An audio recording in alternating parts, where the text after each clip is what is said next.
2020 order suspending certain provisions of the Open Meeting Law, GLC 30A 18, and the Governor's March 15th, 2020 order imposing strict limitations on the number of people that may gather in one place.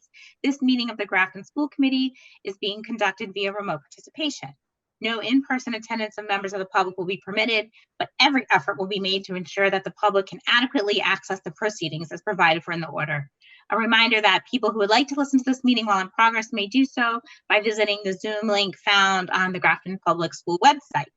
We will need to take attendance and announce all the committees and committee members and school officials on the call. We'll have a roll call vote for all votes. I will take attendance now.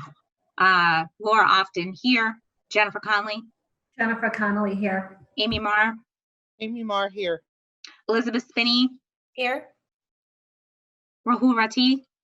Rahul Rati here. James Dewar. James Dewar here. Superintendent Jay Cummings. Jay Cummings here. Kristen Gasper. Kristen Gasper here. Tracy Kalo. Tracy Kalo here. All right, and I do believe Anita is in the audience. Oh, there she is. I'm going to promote Anita to a panelist, and she'll be, once she's in, we can check her as well. So I have a couple more things to say before we get started. So obviously we are in the middle of a hurricane, tornado, rainstorm, because why not? And if we do lose power and we can't get a quorum back, or if Jay especially can't present, we do have a meeting scheduled for Thursday. So we put that on the calendar just in case, and we will reconvene then. Our hope is to get through the meeting tonight. It is being recorded. So we'll be able to share. I know people don't have power and aren't able to watch it live, but that's okay because we're going to be presenting this plan tonight and several times over the next week or so. So if you miss it tonight or you have questions, it's okay. You can do it another time. That being said, public comment is currently suspended. Our Q&A is open as always for questions only. We will not be sharing comments during our meetings. Again, our meetings are a time for the school committee to work together and communicate to the public the school district plans, policy, and updates. So we ask our viewers at home to continue the same decorum they would use during an in-person meeting. We ask that you would hold your questions until after the committee has had time to discuss and ask our own questions, as our questions may be yours. To make sure we can get to as many questions as possible, we will have our clerk, Amy Marr, monitor the questions. We allow one question and one follow-up person per person during meeting. Any questions that we can't get to, we'll post on our website following the meeting, and we retain the right to ask anyone to leave who is unable to act appropriately. We invite you to reach out to us via our school email accounts or on our GPS Budget Coronavirus Facebook page. In addition, we'll be scheduling several outreach meetings for teachers and parents designed specifically for a Q&A over the next week about the plan that Dr. Cummings is going to present tonight. So if you have specific questions, you might want to just hold them until we actually have the Q&A, and that's what those are designed for versus our school committee meeting. I think that's all I have to say. So I'm going to get going, and we're going to start it off with Dr. Cummings with the fall planning. All right, so I have two things.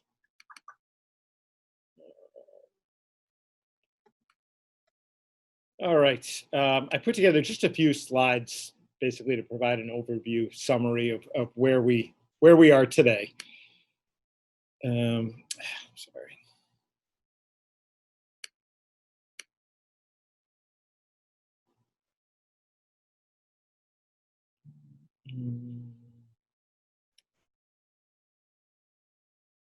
All right, so up top, we've talked a number of times about the three essential or basic plans that we have to essentially choose from and that we were tasked with by DESE to develop as best we could. It was full in person, obviously with distancing, the different medical protocols in place, but full in person return. Then it was the hybrid model, could be a wide range of versions, but essentially it's having half your kids in person while the other half are at home participating in remote learning. That's hybrid. And then the third option being full remote, where we've had a taste of that March to June of last year. This version, Desi's been really clear with that remote learning can't be like a half a day. It needs to be essentially a mirror of what you have come to know with a traditional school day, where you're going 6+ hours, most of that in person, directly working with the teacher, having that connection. It would be graded, pretty robust. It really should be in as many ways as possible like what you would experience if you were in person. DESE, in a general sense, would definitely like to see full return. I think they were more optimistic that more districts at this point would be looking to full return. Right now, and this is not a scientific number based on any kind of survey I've seen, but in discussions with the state, it seems like maybe 5 to 8% of districts are even talking about going full return, with about 90%, a little over, looking at some version of hybrid. We had to justify to DESE in that sustainability report that I filled out and submitted last Friday. It was a pretty straightforward, simple survey that had to be completed saying why we couldn't make full return work. And I've talked to that a third of the day would essentially be getting kids into the school, a third of the day feeding kids, and a third of the day getting kids home. That didn't add up to any kind of real school experience. Then we had to talk about what it would take to make hybrid work, the challenges, et cetera. And then the easiest, if you will, was talking about full remote. And then for the state, we have to define the steps that we were taking to make as much in-person instruction available to as many students as possible. In that, when I speak to or we discuss the hybrid model that I'm proposing, I believe we've done that. So again, no matter what districts do, the state is looking for full days of instruction and a high level of connection with students. They do pay special attention for specialized groups, in particular students with special needs and our English language learner students. Those students, even with a hybrid model, many of those students are going to have the ability to go to school every day.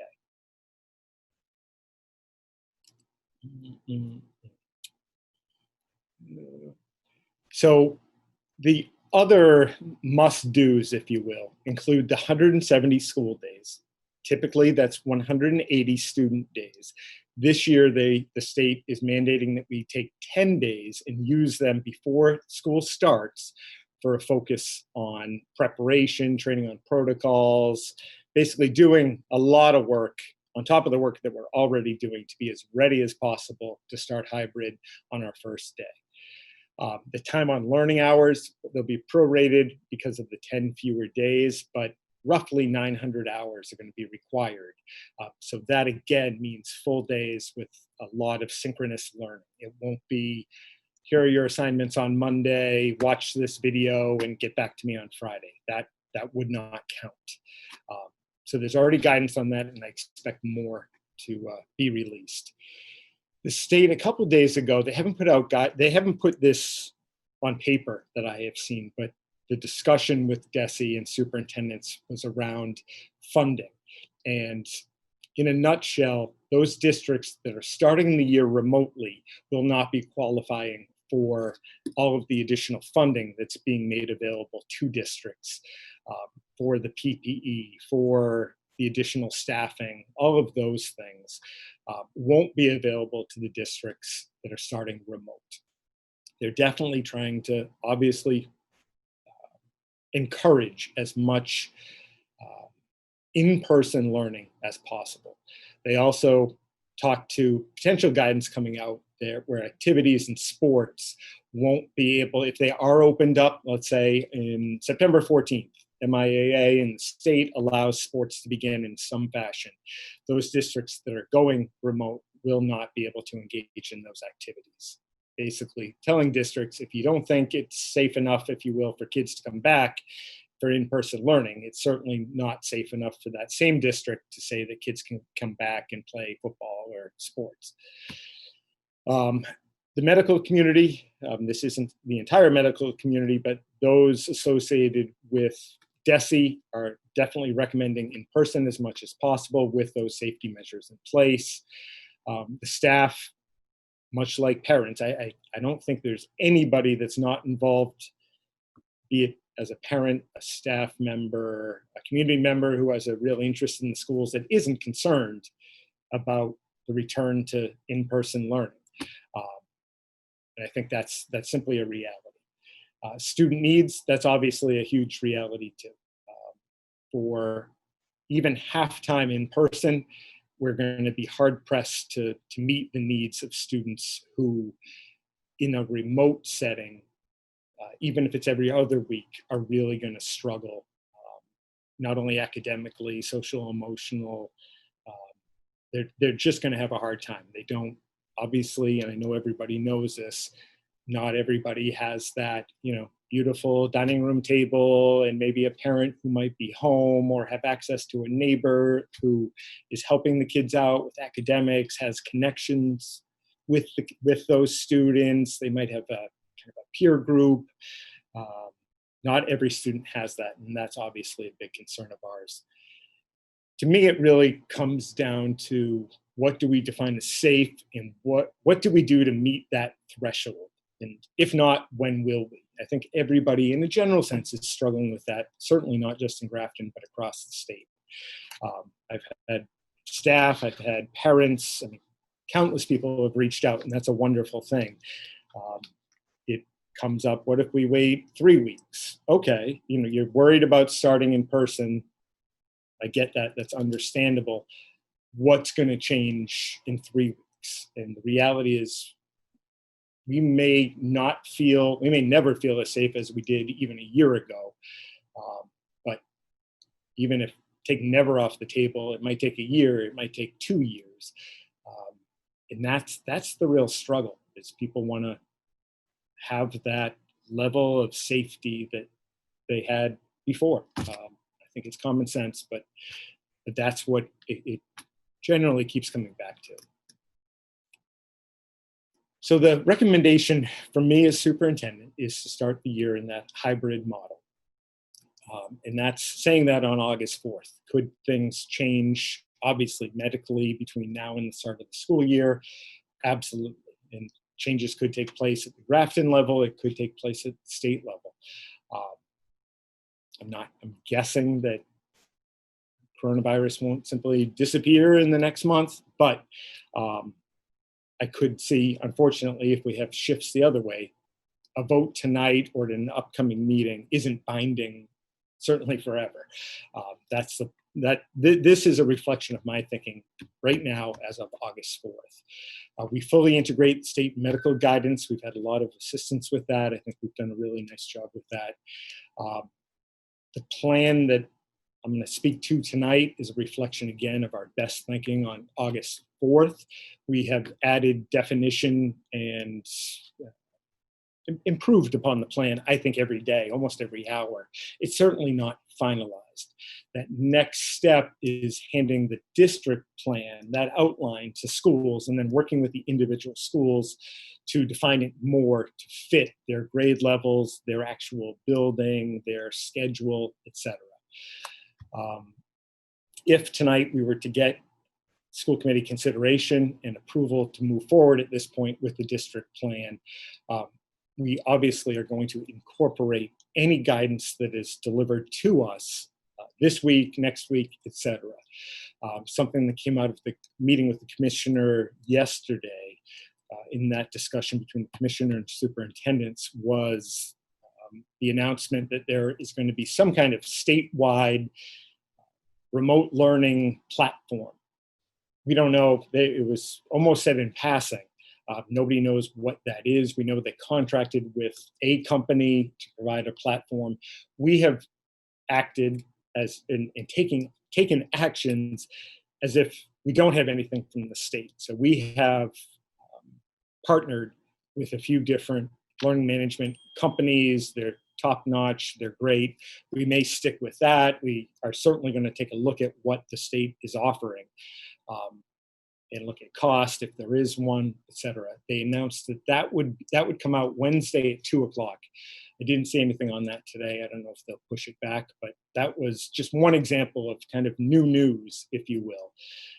So we would take a look at that, and if there's anything that we want to pull into the plan, we would obviously do so. It's, excuse me, if there's ever been a living document, it's this one. Excuse me.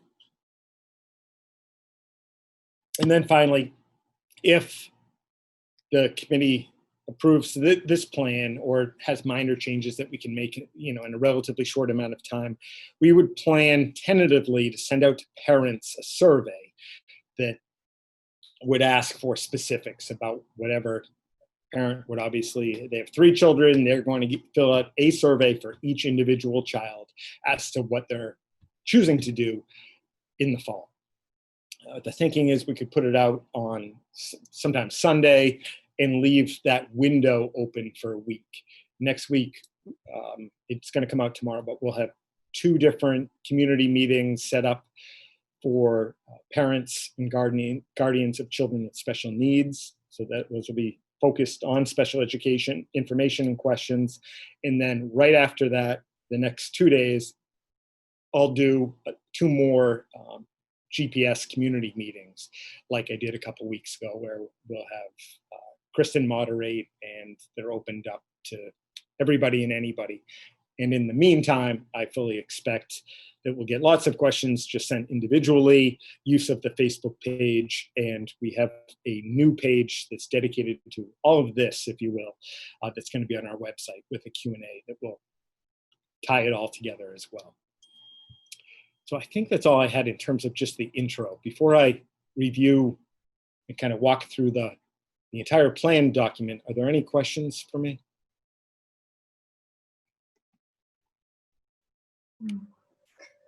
Jay, can I ask something? Of course. I have a quick one. You said there won't be any funding if we go remote, right? Right. So is it also applicable when we have hybrid and remote? Because some parents don't want to send their kids to school at all. Yeah, we'd be totally fine. They didn't define what that was. Okay. Like, what exactly is that? There is going to be another round of federal monies, and I don't know if they'll tie it to that. I don't for a second think that a district, and there have been a handful that are going remote, suddenly get $0. I don't mean to imply that, but there's going to be fiscal implications, and that's just a reality. But no, with our plan, it wouldn't have a negative effect whatsoever. Okay. Liz? Yeah, I guess just to follow up on that. So if a district were to decide to go remote at the beginning of the year and then decide they feel safe enough to go hybrid, I assume that they would get funding, since it sounds like it's for PPE and things that they would need if they're having students in the classroom. That's my assumption as well. Again, I just want to be clear that this was, it was brought up openly, and I've seen it to some degree covered in the media, but we don't have anything that documents any specifics related to that. But Right. Basically, to answer your question, was I think we'd be fine. Okay. And I think I've said it a bunch of times before, but there's a very high likelihood that not only Grafton, that many districts, if not all, are going to be in some sort of flux throughout the year.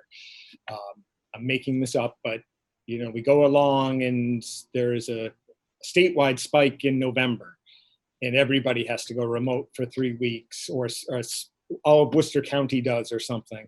And then we do that for whatever, a month, shift back. I could see some districts being in great shape, maybe in certain parts of the state, and they can actually shift to full in-person return for maybe for the rest of the year. Maybe it's temporary. I think there's going to be a great deal of movement this year. Liz? Can I ask one more? So early in your presentation, you mentioned you said about 5 to 8% of the schools you thought were planning on going back with a full in-person return. About 90% or so think they were headed toward a hybrid model. Mhm. So if I had those numbers right. So it leaves about 2 to 5% who perhaps are considering or are wanting to go full remote. I know I heard of, I think Somerville was going full remote. I was just wondering if in your discussions with other superintendents and other people throughout the Commonwealth, if you've had any insight into circumstances in those schools that drove them to decide to go full remote? Is it in more urban areas or? I haven't had any of those discussions. The districts that the two area districts, I don't know what defines area, but Franklin and Northbridge. Northbridge was early, and then I saw Franklin. I haven't talked to either superintendent as to what's driving that. And we'll have some districts, I'm assuming, that are going to go. So I think he said, and I'm not holding him to it again, I'm sure it was based on the sustainability or feasibility data that they received last week, but I think it was around 90% were hybrid. I remember that clearly. I don't remember the delineation of the remaining 10%, but I do know of some districts that are going to try to go full in person and some that are, as I mentioned, going to do full remote.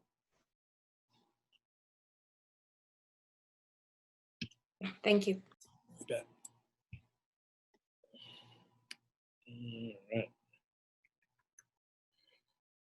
All right. Sorry, I'm slow. I had lost power at the house and had to run to work. I'm not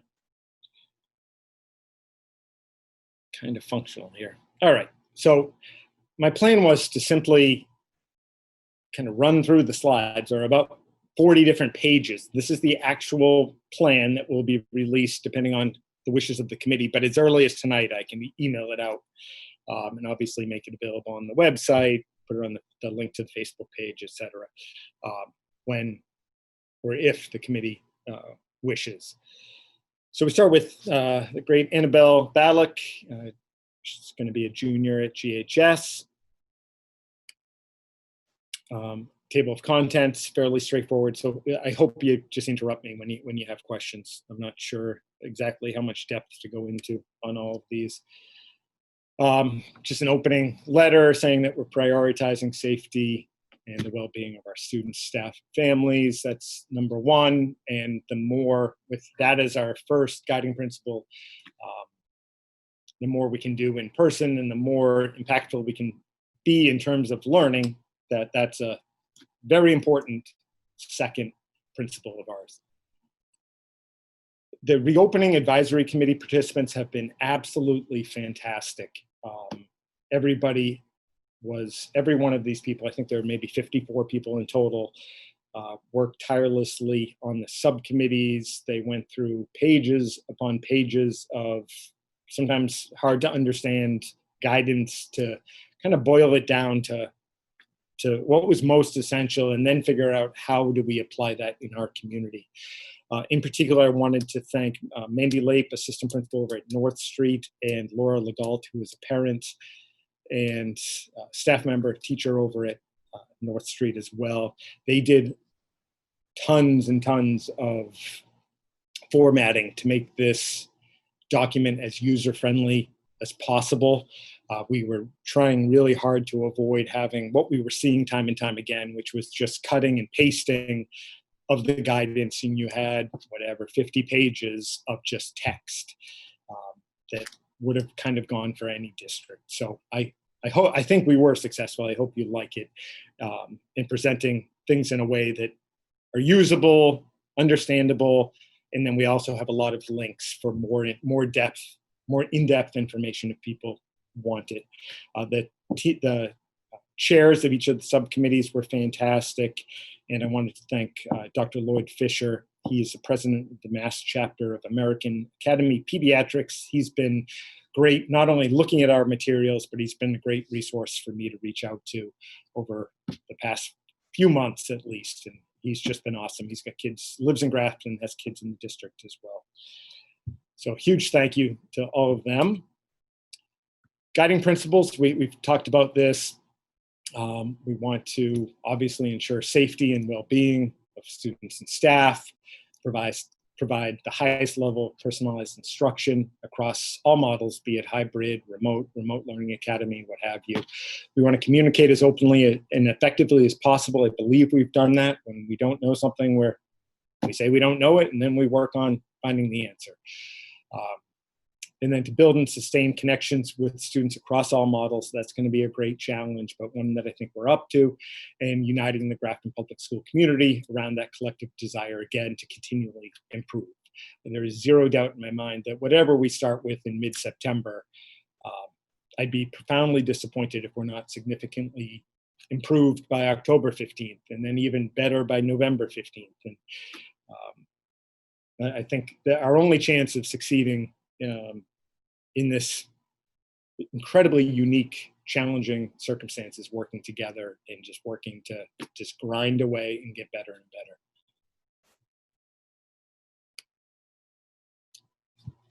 This next slide simply provides those links that I talked to. We have a couple pages dedicated to the links. Up top is the state guidance, and then the second half of the page is a link to our resources and a video that we took of one of the 2 GPS community meetings in which we gave a lot of information and answered a lot of questions. So in terms of student return options, there are really 2 options for parents. There's that hybrid model, which is that combination of a week in person with in-person instruction, followed by a week of remote instruction from home. That cycle, as you'll see when we do get to the calendar, simply rolls week to week throughout the year. Or they can opt for the Remote Learning Academy. That is going to be an online version, if you will, of what we provide for an in-person instructional model. So we've got those really 2 options. Only those students who qualify in terms of high needs for special education or ELL students at this point are going to qualify to go every day to in-person.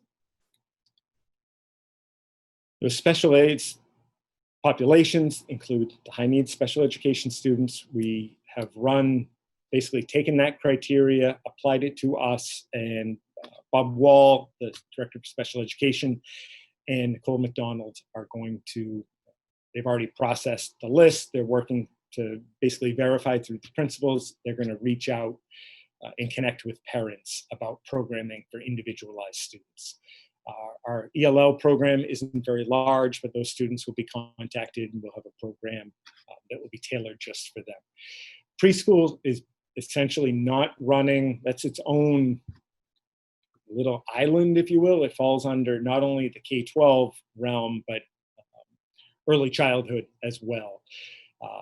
They are going to be reaching out, I think they already have, but they're going to continue to communicate to their parents what that preschool program is going to look like. It's a 4-day-a-week program. For the most part, it's not going to be hybrid. It is going to be a daily program for preschool. Jay, can I jump in really quick Of course. just for some housekeeping items? Thank you. So we had several people join our meeting a little late and didn't hear me up front. I'm not going to go through it all again, but just with public comments, we ask you to hold your questions until after the presentation, until after the committee has had a chance to ask our questions. We do need your full name, just as if you were in person with us. You would come up to the podium and you would introduce yourself and you would state where you live in Grafton. And also, as Jay has mentioned, as I've mentioned, this you will have plenty of opportunities for a question and answer session. Once Jay has presented the plan, he's going to have outreach meetings in the coming week. Tonight is really a night for the school committee to ask our questions, and we'll take questions time committing. So thank you for understanding it, and we appreciate it. And I'll turn it back to Jay. All right. So this brings us to the hybrid model, which we've obviously talked about this. And I don't think anything in the plan isn't in keeping with what we have talked about over the last few weeks, not only with school committee, but in the community meetings as well. So the hybrid model would feature in-person instruction taking place in schools 50% of the time, and the other 50% will be live, largely live synchronous instruction that occurs remotely. And portions of remote learning will also include some asynchronous or independent learning. And both portions of the program are going to follow a full day schedule. So any way you slice it, we're looking at full days. We talked about the two cohorts, one cohort being in school for generally a full week, while at the same time, the other half of the cohort is home learning remotely. The following week, they simply swap. And that cycle continues as long as we're in the hybrid model. On the following pages, we have examples of potential schedules. They are built to be just examples. They don't include all the time that we're going to need for screen breaks, mask breaks. We built some in to be examples, but we've never done this on a large scale. That's part of that continuous improvement in learning as we go that's got to take place. If the second week of school is particularly hot or muggy, I could see us having more mask breaks. We're going to base that off of the feedback from obviously the teachers who are going to be in front with students and the feedback from students. We're going to have to adjust accordingly based on need. So again, I just want to be really clear that the examples are meant to be just that. They're not set in stone with the exact times, but they're meant to give you basically a flavor of what we anticipate the fall looking with hybrid. So this would be the K1 model, again, starting at their traditional start time and running through their traditional end of the day. Where we'd have attendance, we'd have morning meeting, foundations, phonics, math, you'd have lunch, recess. Recess might look different, but there's a need for recess. Science, social studies, and writing, and this won't be the same exact thing every day, but if you walked into a traditional school a year ago, this is what you would have seen. We want to do that again as best we can in person. Then for the students who are at the same time, that half who are remote, as best we can, we want to replicate that schedule. Is it going to look exactly the same? No, of course not. Those screen breaks, we're going to have to get feedback. I'm sure we're going to get it no matter if we ask or not, but we are going to ask for continuous feedback. Do we need more screen breaks? Like what's working, what isn't working? We're going to try, like we do now, if we have 6 third-grade teachers at Millbury Street, they're not doing the exact same thing, the exact moment, the exact same way. They're trying different things, variations on different approaches, and then they're getting together, talking about what worked, what didn't work, and then improving. That's what I expect that we will do. But the general gist of the remote is, again, that full day where we are engaging students from as best we can from the traditional start of the day until the end of the day. 2 through 5, same basic idea, a little more independence with 2 through 5. It's going to look obviously a little differently as it would in typical traditional schooling than K1. And I would expect 5th grade to look different than it does in 2nd grade, but you get the general idea. We would still be able to, within, say at Zoom, we can still have breakout groups. We're going to be able to have that small group instruction. We are going to be able to use our paraprofessionals in a way that we started to do towards the end of the spring really effectively, and have them work with teachers and connect with students and sometimes parents on individualized work. So again, last time I say it, but we want the remote to mirror and be as on pace with the in-person instruction as we can provide. Grade 6 is when we start moving more towards the subject-based instruction. That's not new with COVID. This is what we've been doing. We jump from having that 1 or 2 teachers up through 5th grade to having, say, 4 content area teachers, and the students move between those teachers in person. I don't know yet if the students are going to move or staff going to move. Well, we haven't figured that out yet, and we will. And I'm sure that might be something that we improve on based on feedback as we get started in the spring. But the same basic idea is going to play out, where kids in a group are going to science, they're going to mathematics, social studies, and literacy. So they're moving between those 4 blocks plus their specials, or specials is a good way of putting it. And the same idea is going to play out with remote. Again, it's a mirror of that in-person day. Middle school, we take that to the next level, and students kind of in between what we saw in 6th grade and what students are going to experience in high school. There is some variation. Students can, instead of French, they can take Spanish. We have in 8th grade a couple different levels of math. Social studies and science is going to be for everybody, if you will. So a little more variation once we get into the middle school.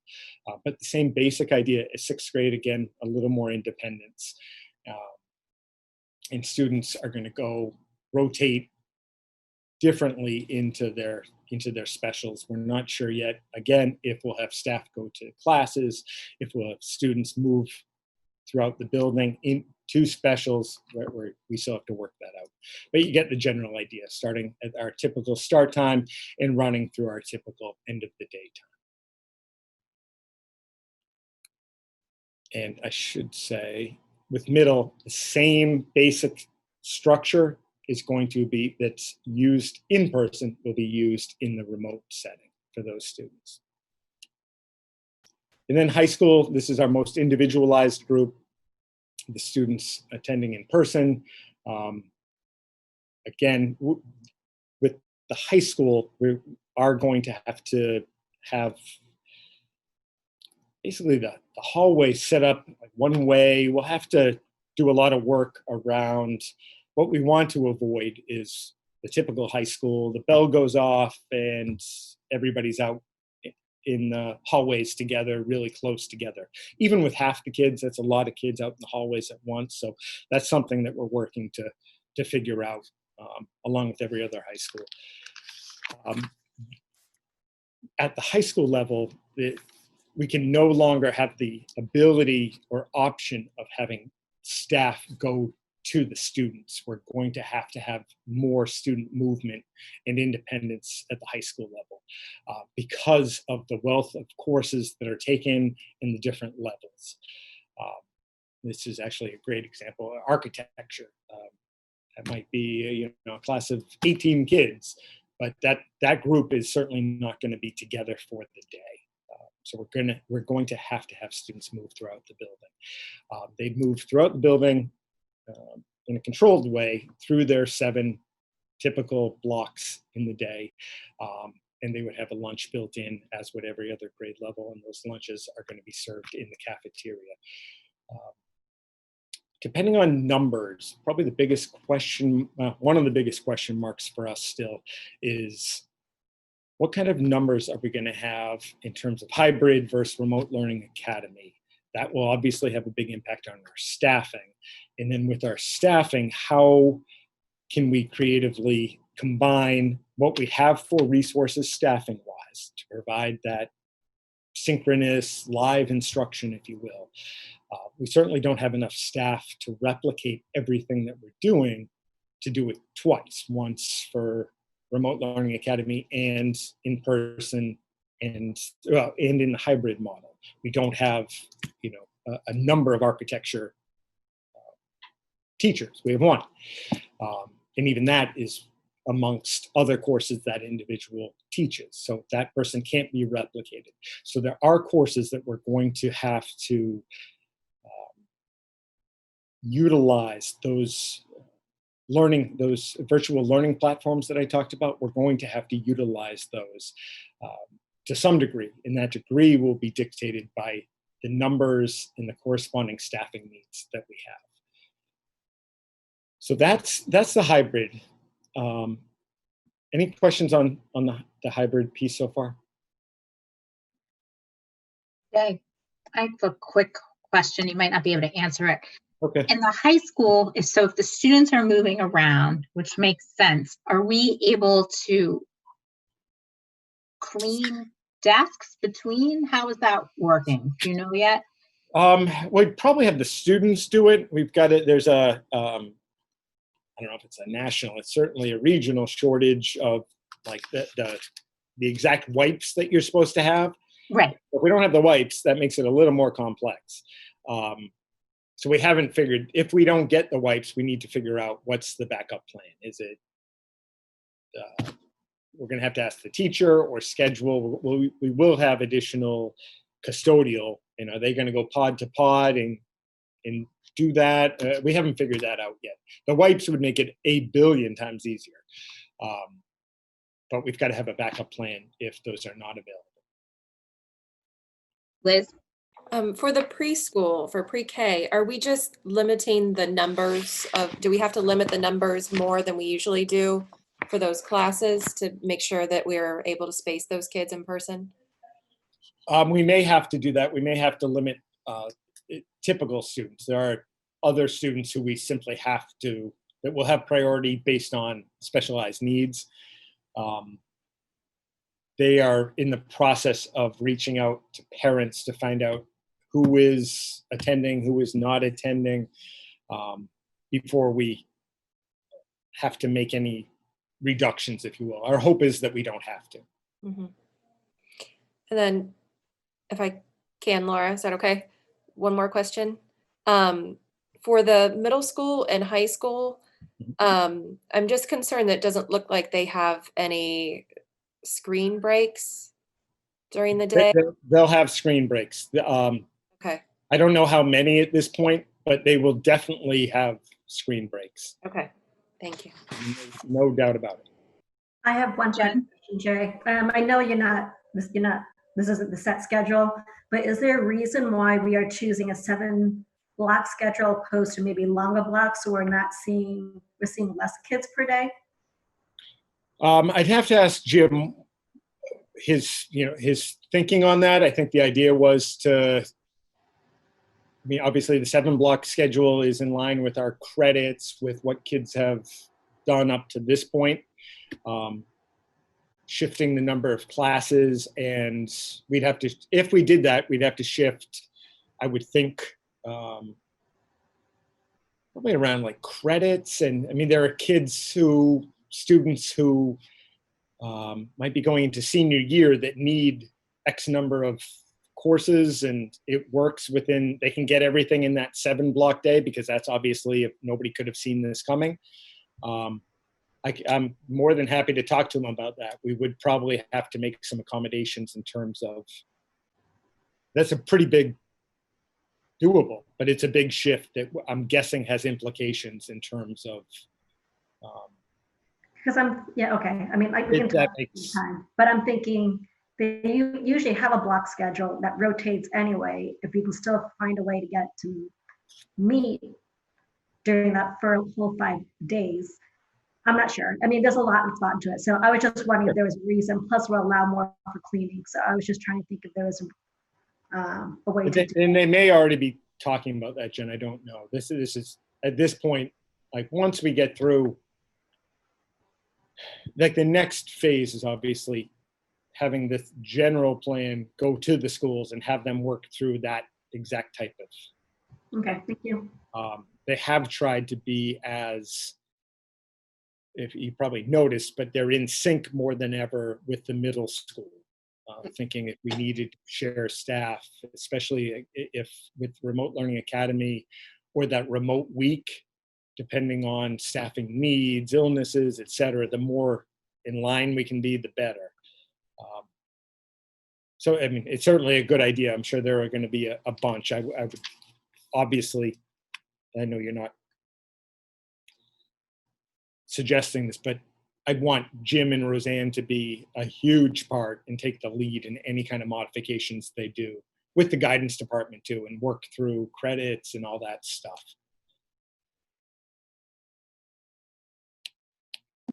And then we just had 2 pages. I won't read them to you, but basically. Jay, I'm Yep. sorry. James had his hand up. Sorry, James. Thank you. So under the current model that we have with the 2 groups going back at different weeks, are we planning on changing up the groups at any point, or is that just going to be set for the whole year? Because I can just imagine like people like who don't be with their friends, and then people are asking to change groups, and how would that work out? Yeah, I'm going to sound like a real jerk, but that's almost been like that's been at the bottom of the list. We're definitely going to get countless requests from students, parents. I get it. I want to be with Billy over here. At this point, the plan is to get through that first semester at the very least. I would not, at this point, be recommending any kind of rotation, any additional complexity. In many ways, we're above water, but barely. I can't imagine being able to, on a regular basis, on any kind of, in a fair way, I don't see how we could like restructure to get people with their friends, or I think it would just be too hard for at least that first semester. Thank you. Yeah. Amy? If I could just chime in real quick, and for the parents watching too, my sense of what we're approving tonight is basically, the idea Yeah. going back remotely, or going back and doing remote with the 1 week on, 1 week off, and that all of these schedules that we're seeing are, what if on August 4th? And so parents should not be writing times down and trying to make a schedule right now, and getting excited about when lunch is going to be, because Yeah, definitely not. So I wanted to reiterate that, because I'm seeing. I'm glad you did. Yeah, I can't stress that enough. This is from like my little brain, based on, the schedule for the high school is really like what my daughter's taking. It's just to give that the basic idea. Could it be 54 minutes and maybe 6 blocks? Yeah, maybe. Are they going to have lunch? Is it going to be a full day? That is a yes. And is this the general idea? Yes. And is it going to look a lot different even on the remote weeks than it did back in the spring? Yes, it will look very different. That part, all of that are the definites. But beyond that, again, that next iteration is going to be the school-specific information. And Mr. Pignataro, all of our principals will be communicating out once they get specifics what those are. And that's when people can know exactly when lunch is, what the rotation is. Like they had originally in the plan, the committee members probably saw the early one where it just had the matrix of the rotation. To me, so they already have that. I took that out just to keep it simple, to give the basic idea of what a day would look like. But we've got a month plus before the start of the school year, and they have been working on it.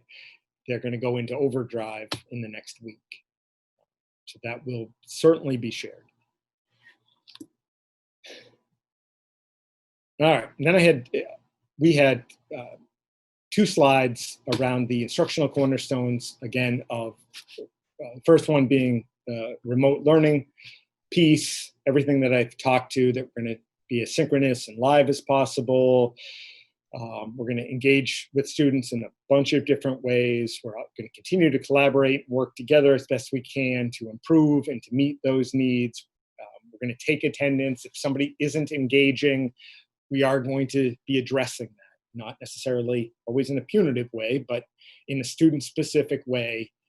We need engagement as we would on a regular school day, a year ago. If somebody wasn't engaging, we took action to basically help that student re-engage and succeed.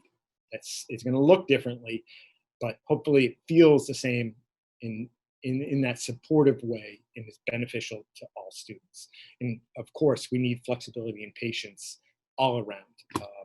This is, again, probably the biggest, certainly the biggest challenge that we've had in the past 100 years in terms of education. It's unprecedented. Nobody has done this. Everybody's super stressed about it. So it's going to take a lot of work, which we've got that covered, and it's also going to take a lot of patience. And then the cornerstones for in-person learning, same basic tenets, of course, of the remote And we want to really maximize more than ever the time that we do have in person. We expect to have those smaller class sizes, make it as individualized as possible, as like connection rich as possible for the time that we do have in person with students. So that in a nutshell, that's been our theme with the in person. And I don't think I'm going to have to say it. I probably don't even have to say it once to our staff. I don't think our staff will ever take for granted the in-person connections and in-person instruction again. I really don't. In that sense, I don't think we'll ever be the same. So that brings us to the Remote Learning Academy. That's again designed for students who cannot or whose parents choose not to have the student participate in in-person instruction in the coming year. The Remote Learning Academy is going to be available to any student who opts into that. It's going to feature live synchronous instruction, and almost 100%, if you will, at the lower levels. And then, as I mentioned before, up at the high school level, we have partnered with VHS, Edgenuity. There is a state platform of some kind that's going to be announced supposedly tomorrow at 2. So that's going to be in concert with our actual teaching staff. But the percentage balance, we don't know yet. And these examples, just like the previous examples, again, are just to give a very, very broad overview and feel for what a day would look like. It doesn't include, it has a few screen breaks, but not for 1 second do we expect any of our students nor staff to be in front of their screens day in, day out. That is not a recipe for success. But I don't know at this point, is that 10 minutes an hour? Is it 12 minutes? Is it as needed plus 10 minutes? I just don't know yet. And I think it would be almost irresponsible just to make something up. So we may make something up in September just for that first week and then get feedback and go from there. But we want to set something up that is as beneficial and as good for kids as we can create in a situation that's certainly far from optimal. So at the K-5 Remote Learning Academy level, you can see that if you went back to the hybrid model, you're going to see the same basic setup through the day, where you have the mathematics, you have literacy blocks, there's time set aside for lunch. We're going to be very purposeful about having social emotional lessons and community building activities within the day. I put in 15 minutes. Could that be 30 minutes? Could it be 45 minutes? Could it be every other day? Absolutely. That's one of the many pieces of this that I expect and hope would morph as we move forward. We would still have specials, science, social studies, and there is going to be, just like you would see in a typical school day, some independent activities like reading, could be individualized assignments, etc. But that's going to be a small component of the day. And the state has been crystal clear where that can't be, and districts did do this back in the spring. And again, that was kind of like the Wild West, where they'd give assignments on Monday and basically say you have till Friday to hand them in and never have any additional contact. Those days are over. The state has been really clear on that. But like a typical school day, you could walk into a classroom and students are reading or doing an independent project for 20 minutes. That should be seen within the Remote Learning Academy. I fully expect that.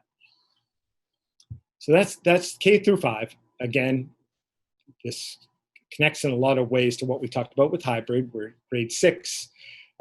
We shift to more of a subject-based approach where we're going to have a team of teachers, science, math, literacy, and social studies, working together with same group of students, if you will, but in different classes.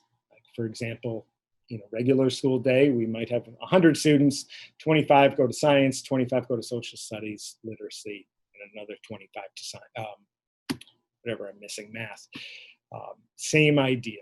We're going to have different students transition into specials with teachers, where we're going to have mini lessons, and some independent work, as I talked about with K-5. Same exact schedule on this one in the high school. I didn't build in at this point the screen breaks, but on a regular basis, we don't expect students by any means to jump right from one class to, hit the link, go right to the other class, and they're off and running. It's just not feasible. So we're going to have to navigate what that looks like. But in a general sense, starting at 7:25 and going to 2 o'clock as we do in a traditional day. And then I've touched on this, but with the high school remote learning academy, we're going to have some combination, and that combination hasn't been fully defined yet, between what's done synchronously with our staff members. And we definitely, any way you slice it, even if there's a lot of reliance on Edgenuity, the virtual high school, or the state platform, we undoubtedly want and need to have our staff connecting individually with students. So that's going to be non-negotiable. We are going to do that. To what degree we're providing synchronous English instruction, math instruction, science instruction, that's not decided yet. And that will be largely based on the numbers of students we have, and obviously our corresponding staffing. Everything that we do have in terms of learning management systems, I don't know about the state level, but Edgenuity, for example, when we partnered with them, we invested in the tutorial module, if you will. So a student could be in a particular math class, be going through the class, and the class would have a teacher, probably asynchronous, but provide a lesson. If a student is stuck, they're going to have the option of using the module, so they can go on to the chat feature and speak to or chat with an actual person provided through Edgenuity that is going to be able to answer the question, and or reach out to our at least one, no matter what the numbers are, math teacher who is going to be able to connect in person with the student and work through whatever their question is, issue, reteaching, what have you. So that combination is going to exist. We need to get a better sense of what the state's coming out with, and then what we're looking at in terms of numbers, because staffing is definitely trickiest at the high school level when it comes to the remote learning academy. Anything so far? All right. Special education, we put a slide for that. As I mentioned, next week, we're going to have 2 meetings for parents to talk through the myriad of questions around special education.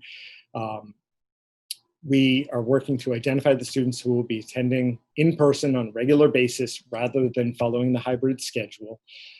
That identification, if it's not done now, will be completed in the next 2 days, I would assume. We are going to provide the services that special education students are due via their IEP, obviously in person when possible, but also remotely. We have purchased some software that is going to help us do that, that we did not have access to back in the spring. So that's a real positive for us. And that would also go for counseling. So that software is, I think, going to be a real improvement for us in terms of that remote connection. Remote in general, with many of our students with special needs, is particularly challenging, obviously for the student, for the staff member, and for the parent, who's often trying to make it work while it's just exceedingly challenging remotely. So the more in person we can provide, obviously, the better for everybody. So that's our main goal. We are still going to hold all of our meetings. Students will have a special education remote learning plan, which I linked the template here. And we are obliged to follow all timelines for the initial 3-year reevaluations and annual reviews. In the spring, I don't off the top of my head know where we stand in terms of backlog, but we had some backlog with the sudden shift in March. I think parents have been absolutely fantastic working with us and finding times. It's just so hard. It's hard to get a meeting together of everybody in good times, never mind doing it all remotely. But parents have been fantastic with that. And I think we're in a groove in terms of getting those meetings going, how those meetings run. And we're simply committed to that. Jay, can I ask a quick question before you Of move course on? you can. Can you talk a little bit, do you know the name of the software that you mentioned? I don't. It basically just, it had to be, like, what was it, FERPA? It had to meet a bunch of like privacy criteria, if you Okay. will, because we're dealing with very individualized, very private. I mean, if we're doing counseling, that can't just be on, it really can't just be on regular Zoom, if you will. It needs to Right. be basically encrypted, if you will, Okay. at a whole different level. So we have that now, and that is going to allow our service providers to have like safer access, if you will. I mean, I'm sure you've heard, like, this webinar is fairly secure, but Right. that type of individuality, it's just got to be super secure. And that the software that they did purchase, I forget the name of it, met all of that criteria and then some. Okay. All right. And we can find out the name of it, I'm sure. Yeah, I'm sure that they'll Bob talk knows. about it at their meeting next week. Yeah. Okay. And then with the IEPs, the children who will receive in-person services or schooling all the time, when will they find out? Do they already know? Have they been in touch? No, they haven't. I don't know the answer. That's why I was saying I'm guessing this week. I know yesterday all those students, we took the criteria, basically identified those students. We sent the list to the principals because obviously we want to make sure we have the list right. Have another set of eyes take a look at the list and just make sure we want it to be correct. I'm assuming they heard back today, Laura, but I'm making up. I'm going to guess tomorrow, but I just don't want to promise that. Sure. Okay. But soon, Oh, soon. Yeah, definitely. obviously. All right. And while I've stopped, any other questions? And I can't see you all at once, so feel free to jump in if you want to ask a question. You don't need to wait for me to call on you just because I don't have you all on my screen and I try to scroll, but if I'm missing you, I don't want to miss you. Okay, I'll ask this now. This pertained to a few slides back, but I don't know if you have any idea about this now, but what do you envision, especially in the upper grades, as far as the students taking exams when the cohorts are synchronous? Is there any thought as to how that would work as part of this? I don't think that's even crossed my mind. I'm sure it's crossed Jim Pignataro's mind and the assistant principals, Okay. and probably everybody at that level. And I fully expect they are going to I'm positive that's definitely a big item on their radar. Okay, fair enough. Thank you. You bet. All right, so when we jump to safety, our subcommittee did a great job. Laura Legault did a really nice job taking that. That was that 19 documents that are really complex that you have to read numerous times, and we still urge people to read those documents, but I think they did a really nice job trying to winnow that down to the one, twos, and threes of safety, focused on the masks and face coverings. That's going to be required for all students and all staff. The hand washing and hygiene, we have purchased hand sanitizing stations, well over 100, I forget the exact number. And those are going to be spread out through all of the schools. That will be built into school schedules, will be the hand washing and the hand sanitizing. And then obviously the distancing. With the hybrid, we can fairly easily maintain that 3 feet minimum. I think on average, we'll be looking more towards 4 to 6 feet. And then using the cafeterias, we'll be able to ensure the 6 feet distancing between students when masks are off and students are eating. As I think it was somebody had mentioned, like desk arrangement, we're already, we've had model classrooms for a couple months, but we're well into the process of figuring out classroom setup, et cetera. It won't look like, we believe based on the numbers, that we're going to be in really good shape in terms of class size with the hybrid. I think my example, the last time we met was again with grade 3 at Millbury Street. We should have like 1 to 12 or 1 to 13 in each classroom. That we may have to take out some furniture in some spaces, but many of the photos that are shown publicly, it looks like some kind of like prison cell. And if we had full return, it would certainly, you'd have to pull out like all of the furniture, which you could kind of stomach probably at the secondary level. But you think about a first grade classroom, they have centers, they have tables. It's like 5 little classrooms within one space.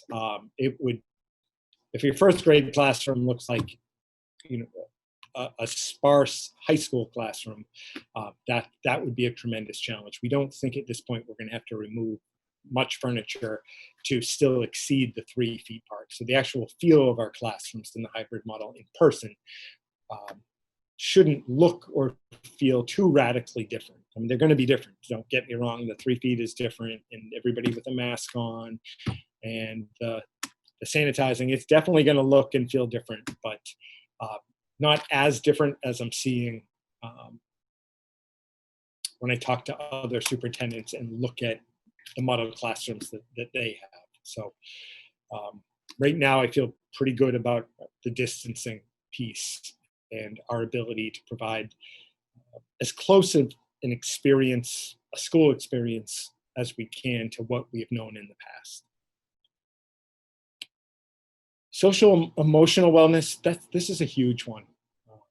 I know we've talked about it. I can't talk about it enough. I think in many ways we don't know what we don't know yet. In that I think a lot of students have been kind of hurting and not had the ability to really connect with others and have been just getting by in a not so great Groundhog Day kind of way, in situations that just aren't great. They might have the single parent who is understandably working, a job or two, and they are, watching their younger siblings, and space is limited and limited connectivity.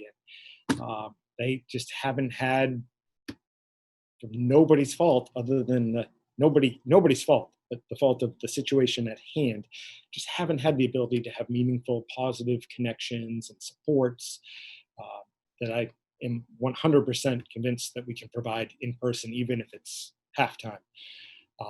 So we couldn't be more focused on being ready for that. We spell out what we're going to be providing for students, the ongoing supports for parents, and ongoing supports for staff. This is going to be something that we're going to do our best to be as ready as we can be, but we may find that we have unexpected needs come the first week of school. And with, I think our guidance and counseling department is in a terrific place. I think Sharon Buckley's done a fantastic job as the director. She's done a lot of work on this. She created these 2 slides, and we did hire, for the first time ever that I know of in Grafton, an elementary counselor. She's terrific. She's just getting on board now. I think we hired her last week. So she's going to have her hands more than full, but we're going to take it as a collective effort and try to approach it in a K-12 way to meet as many individual needs as we possibly can.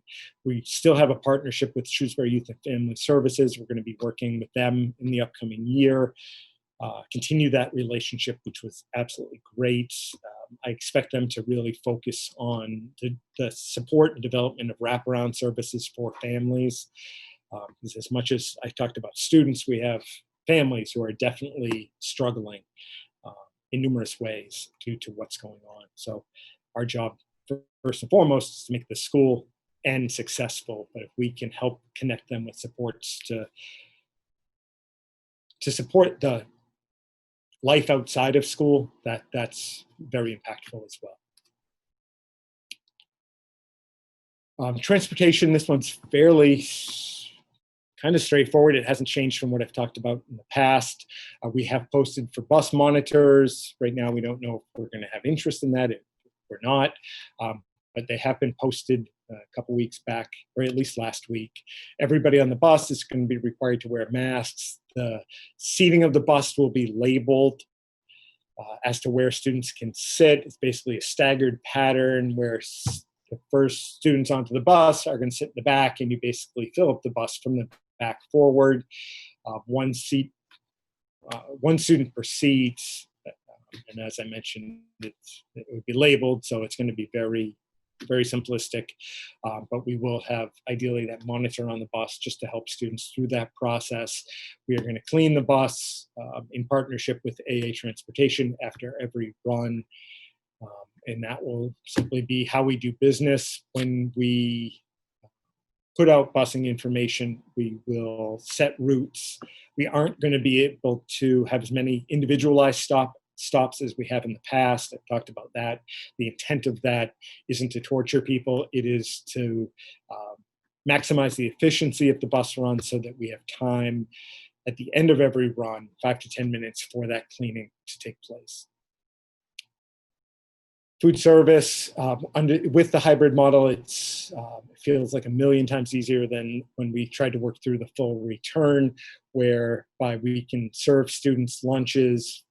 They can either bring their own lunch or purchase the lunch. If they purchase the lunch, we'll be delivering in that lunch to them where they're sitting. So a packaged lunch, if you will. Every student's going to be 6 feet apart. Obviously, they're going to have their masks off. You could walk into the lunchroom and you're going to know you walked into lunch. It shouldn't look that radically different. It shouldn't look that different other than the kids are 6 feet apart. In terms of technology, I think our tech team's been doing a terrific job. Many of the things that we're doing or planning in the fall were seen to at least some degree in the spring. Tracy's done a fantastic job working with the staff to provide optional training throughout the summer. If you have questions, I'm sure she's happy to ask them. But if you can think of the topic, they've probably provided training on it. We've increased the number of pieces of software that we have available to staff and paired that with training. Google Classroom, obviously Schoology, all kinds of applications to maximize learning and engagement. The tech departments continued to give out devices and to support the devices that have been provided, and they've also been providing access mobile hotspots to families that do not have connectivity at their house. So it seems like every day they are in a parking lot giving out devices, and the feedback has been terrific on that. In terms of athletics and extracurricular activities, as you know, MIAA, the association that oversees interscholastic sports, has suspended all practices, all everything for fall sports until September 14th at the very earliest. And I am recommending that we put all activities on hold, all after school in-person activities on hold through October. We have started to have discussions about the possibility of running virtual clubs and activities. As you know, any connectivity, any kind of additional activities we see as a good thing. We're trying to figure out if we can make that work virtually. And we're working through that now. In terms of facilities cleaning and cleaning protocols, this is obviously just a general overview. Our custodial and maintenance team have lengthy protocols, and we are in the process today. We actually finalized the hiring of a custodial supervisor who is going to be able to take all of the state guidance and really focus on not, I mean, custodial isn't going to look like it traditionally looked. We've got a great team, but it was, you had generally one person during the day who would take care of lunches, any kind of emergencies that came up, general building overview. And then in the evenings, the students and teachers go home, and in comes our evening crew, and they do the cleaning. We're going to now have to have cleaning, obviously, throughout the day, and a deeper cleaning, if you will, every evening. So cleaning and disinfecting for all of our high-touch surfaces is going to happen on a regular basis throughout the day.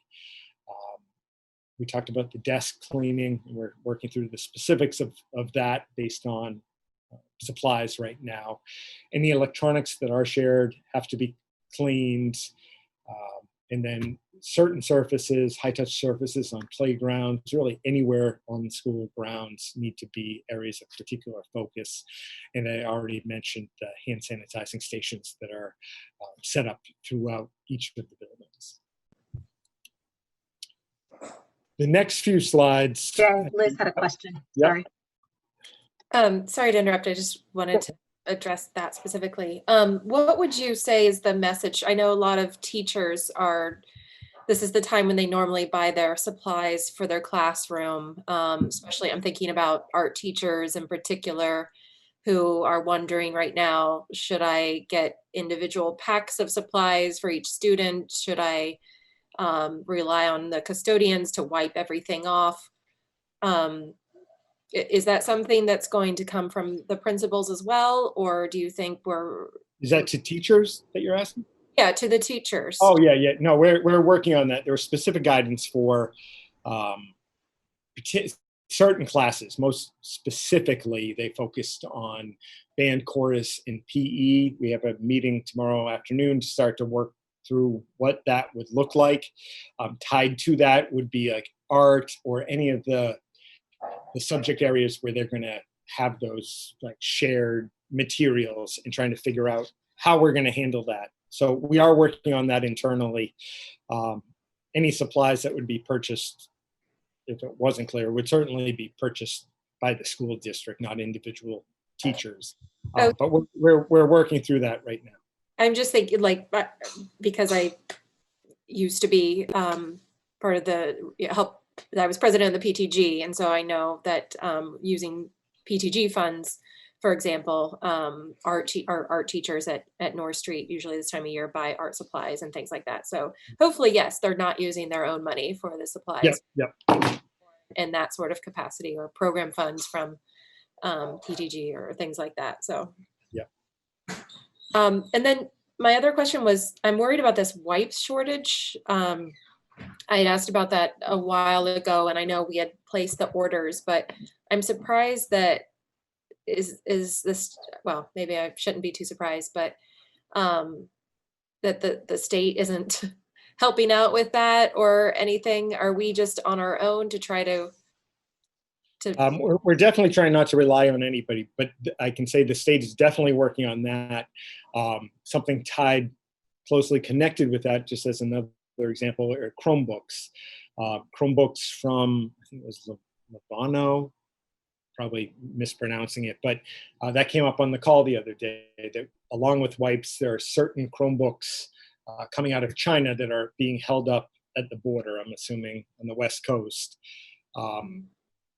due to, I think it was a fear or concerns about child labor going into those devices. But they're hung up, and the state is working with every other state to try to get those released because everybody needs those. We're in pretty good shape in terms of those, in terms of Chromebooks, but we're not in good shape in terms of the wipes, the specific kind of wipes that we need right now. So the state is working on it, but we're doing everything we can as well. We're not just, I just want to be clear, like Tony's been terrific, Tony LeMay. We're not just sitting back and saying, oh, there aren't any wipes. Almost all of the PPE we ordered off the state bid list, but we ordered from numerous suppliers for everything, just in case there were any shortages with production, with delivery, that we had fallbacks, and numerous fallbacks. But our biggest challenge right now is around those wipes. Amy, Is your question about wipes? Because I have a question about wipes. Can I go first and then you can go? I don't know much about wipes. I know my question isn't really about the wipes, but it's if we can't get the wipes though, is that something we would consider? Like, would that be a trigger to consider going hybrid or going remote for those first 2 weeks? Like, I think my concern isn't about wipes, but, and probably everybody shares this concern, is making sure we have what we need to keep everybody safe. So if we don't have the right cleaning supplies to disinfect, and I know, and all of us on the here donate wipes at the beginning of the year, you buy a ton of wipes. I can't buy wipes to donate anymore because I can't even get them. So yeah, they have to be some particular kind of wipes. Tony gave me the name and I forget, but it can't just be, not that you're saying this, but it can't just be any wipes. The fallback would be, and this would probably be staff doing it, would be use of a spray and paper towels. That would be our fallback. So it's certainly not a deal breaker. Would it make life easier if every student had wipes at their desk and we could just use them? Absolutely. But our fallback is the same paper towels we've had in the past, or an upgrade? I do not know. Okay. But we would follow whatever the state is going to. I'm sure it already has guidance on this. This isn't a Grafton issue. Right. I know. My point, and I think you answered it, was just making sure that we have. It doesn't necessarily have to be the wipe, but having what we need to make sure that we can properly disinfect things. Okay, Amy. Yeah, so my question is around, so we're gonna have hand sanitizing stations in the buildings, which is super.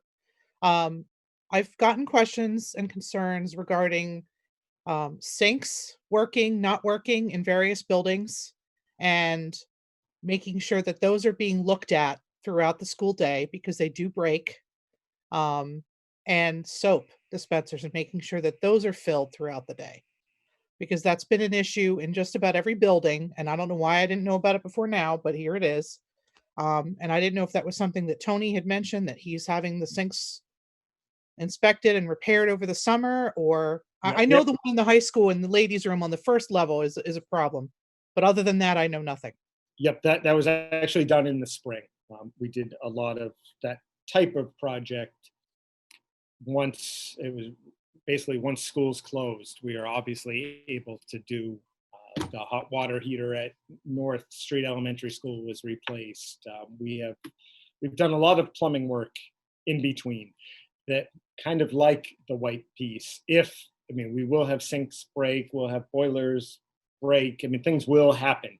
That fallback is going to have to be the hand sanitizers like that, and that's already come in. We have the station set up, but that's our fallback. But those things have been addressed. Okay, thank you. Sure. Right. I'm sorry, Rahul had a question. Sorry, Jay. I'm sorry. Yeah, Jay, just a quick one. You said the staff would be handling the cleaning protocols. So are we good on staff, or are we looking at hiring more custodians or? Yep, we're already in the process. We posted at least a couple weeks ago for additional custodial staff, where we're going to at least double the number of staff that we have during the school day. Depending on how things go, we can always, if we need to, pull from the evening crew to the day crew as well. If we think we're going to be fine with 2 staff or 3 staff at a school, but after the first 3 days, we realize that the schedule we just need more, we're going to be able to shift staff. But we are in the process right now of hiring.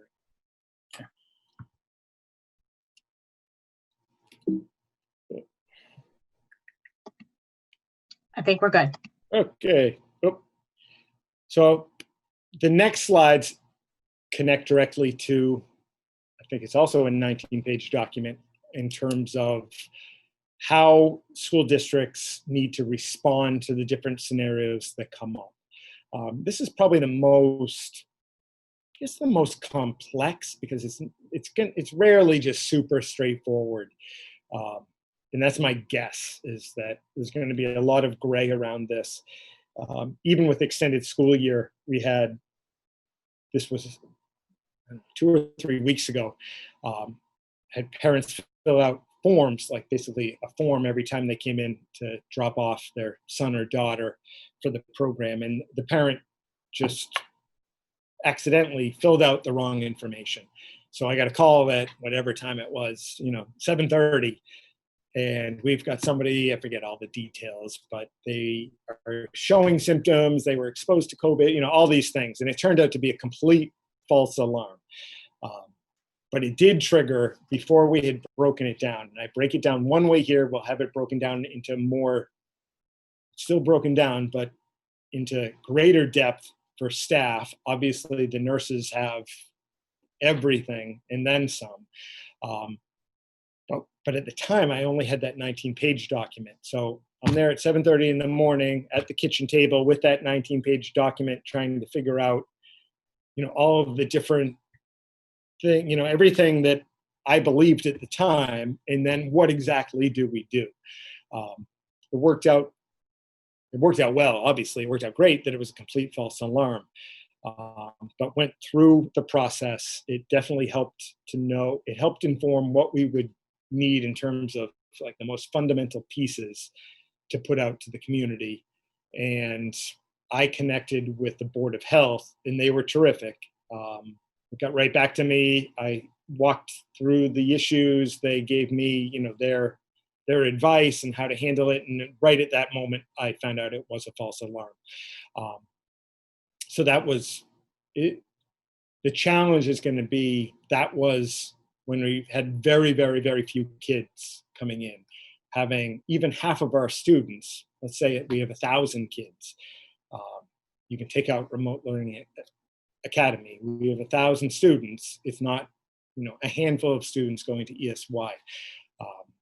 So I certainly worry if we are dealing with a lot of concerns, be it false alarms or the real thing. We still have to deal with them as if they are the real thing. And how we coordinate that and work through or with the Board of Health on like at scale, that we're working through. We connected with the Board of Health today. We had a regional Board of Health meeting last Thursday. They're putting a ton of work in, but that's certainly going to be a challenge for us. So in the next few pages, we obviously highlight the symptoms to monitor and the basic steps that are associated with responding to COVID scenarios that come up. This was basically watered down, but taken out of that 19-page document. What do you do if somebody is symptomatic? And what do you do if somebody is exposed to a positive case of COVID, based on location and then test result, and then the degree to which we need to quarantine gets laid out. I am expecting that we're going to have more. This is one of the areas where I do expect us to have more guidance. I think the guidance might be the same. There's some discrepancy between DESE's recommendations and the Department of Public Health, and there's a lot of ongoing discussion between those two groups. I am expecting and hoping for one document to come out that's going to be the definitive guide to how to handle anything that comes our way in the school. And then we simply sum up beyond on the next level, what happens in terms of protocols regarding the bus. If it's in a classroom, how does that play out? Nurse protocols, they obviously are going to be on the front lines of this. We're going to have the nursing room, and then we're going to have an isolation room within each of the buildings.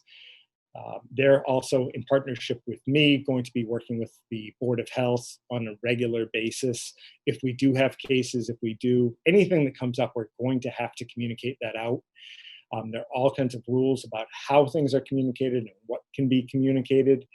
So we need to be very cognizant of that. Obviously, protecting the privacy of individuals is of the utmost importance. But we're going to need to communicate to the community as a whole. And I'm assuming that we're definitely going to have part of the website dedicated to updates.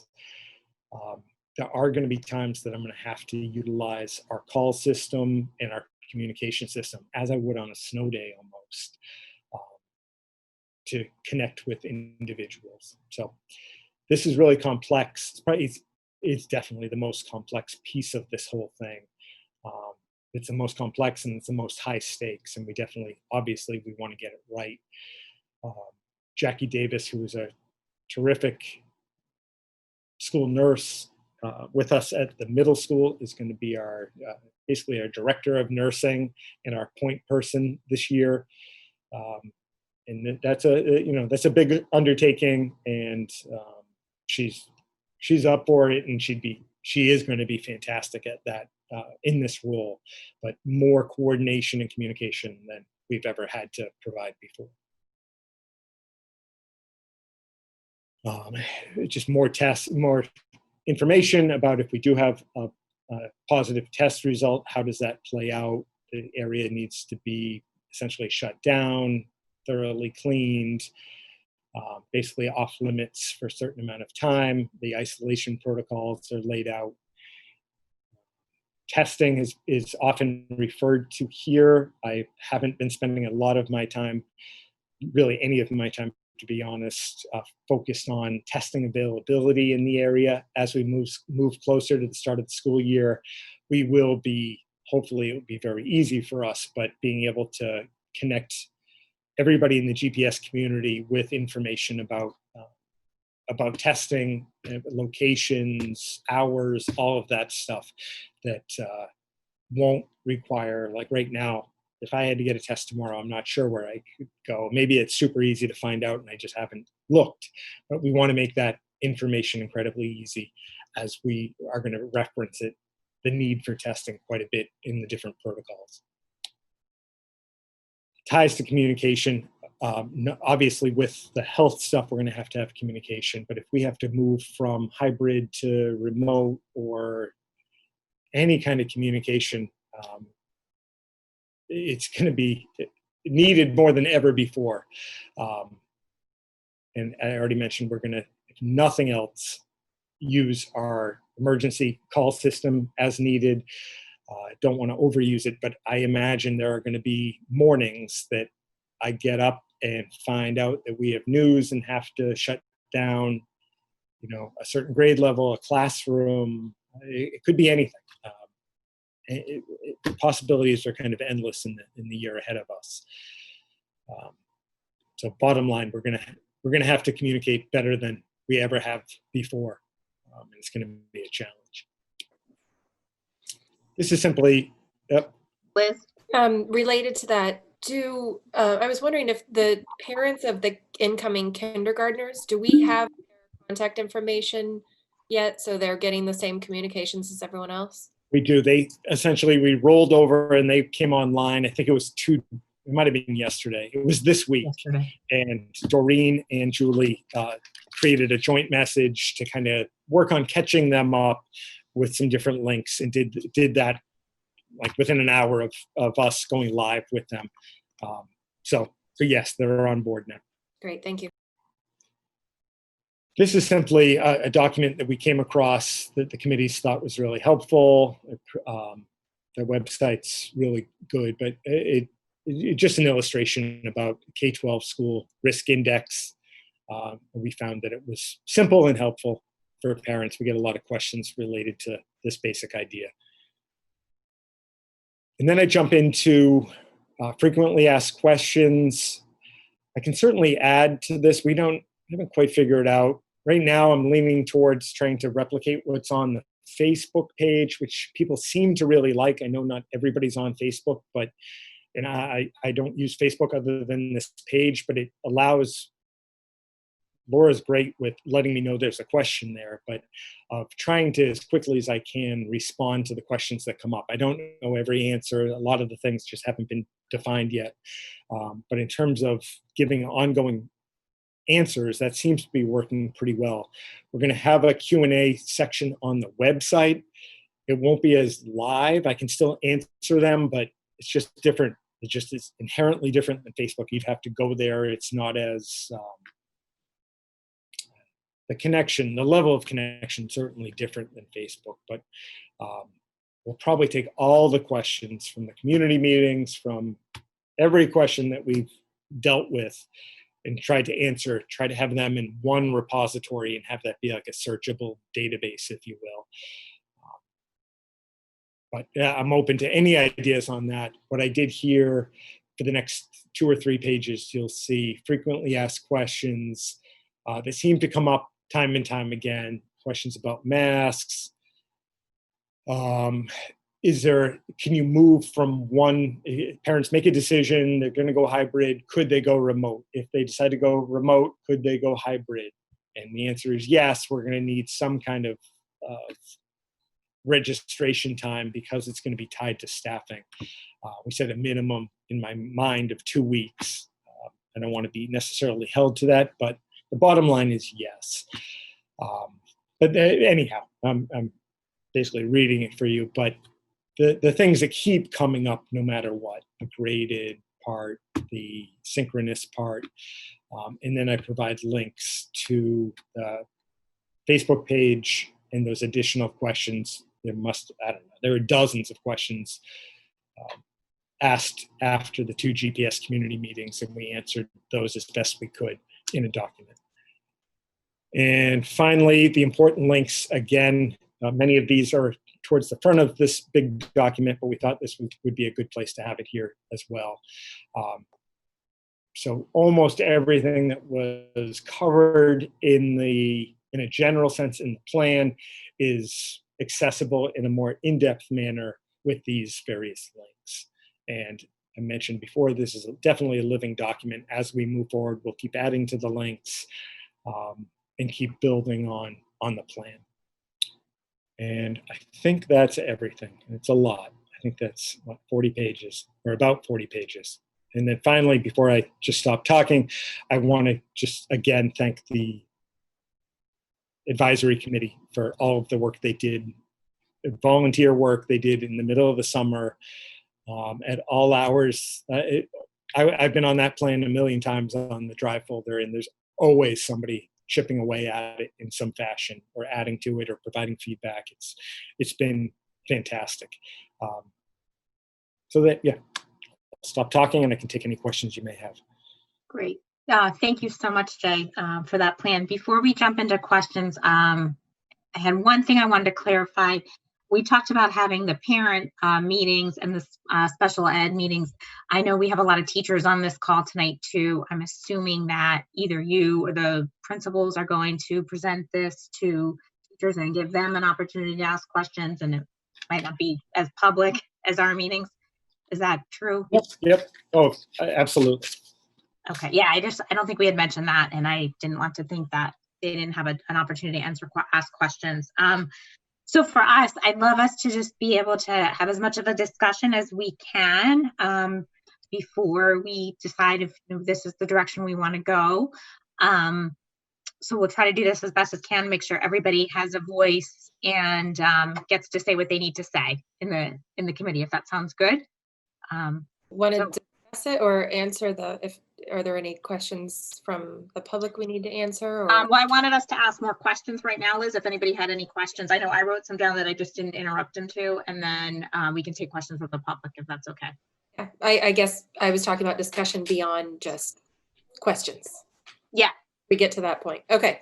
Yeah, I feel like questions. But I wanted us to just have a chance. So does anybody have any additional questions before we get, or things they want to say?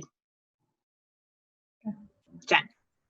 All right, so before you were talking about like Edgenuity, and I think that's for the Remote Learning Academy. So is that platform also going to be provided for our remote teaching during the hybrid, if that's what we choose? Can you say, you cut out, Jen? Can you say that one more time? So the Edgenuity platform that you were talking about earlier, that's for the Remote Learning Academy, right?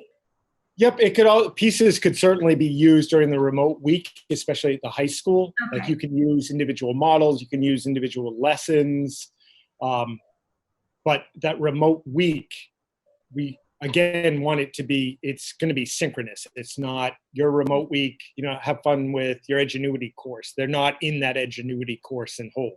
Okay, As opposed to, it's very possible that a student in the Remote Learning Academy, I don't know if I'm guessing they offer architecture, but like they would for a virtual high school class, that's their class. We're going to check in with them, make sure they're engaged, all of that, but they're often running with that course on Edgenuity. okay. I think I was just more curious about that platform, but I can read up on Yeah, that. you can. It's great. You can pull pieces from it. It all lines up with mass frameworks. Okay. Tracy did a really good job with that company. I met with them virtually as well. It's pretty impressive. I'll be interested to see what the state comes out with. I mean, we're certainly going to have options. We've got the VHS seats that we have. We've got Edgenuity now, and now whatever the state offers. So many districts won't have that option. Like Edgenuity is tough to beat. Okay, thank you. Great, the state can do it. You mentioned earlier about possibly sharing the staff with the middle school, high school, or just in general. I know earlier you mentioned the state might possibly, like you can teach outside of your discipline within 20%. You mentioned before that it might be 50%. Has that decision been made yet? Yep, it is 50%. Historically, it's 20. And then if a student has a medical reason that they are not allowed to use the mask, are they still allowed to participate? Yep, they are. We have to allow for that, and they have the 6 feet. And then would you also tell parents, let parents know that someone in the classroom is not using a mask? Or do they have the opportunity to I don't know. make it? I'll find out. If we're, I don't know. I'd have to look into that. I mean, if we're following the 6 feet, I don't know. I'd have to kind of look into that and figure out the individual. And there's all kinds of individual rights and what you can share and can't share, and I can look into that. We'd have to connect with legal counsel. I think would be Okay. No, I just want to say parents can if they want to make the choice on their own. And then my last question was, I know I'd like to try our best effort to do 6 feet with the desk in the classrooms if it's hybrid, but I don't know what percentage, I don't know, what's the likelihood? I know you said we can't do it for all classrooms, but is there a way to make it happen? I can look off the top. I mean, given that the classrooms are different sizes, we've got that variable, plus the other big variable is the number of students who opt into the Remote Learning Academy. That's obviously deep. If that number is very high, if it's more than 17%, we're going to have more room.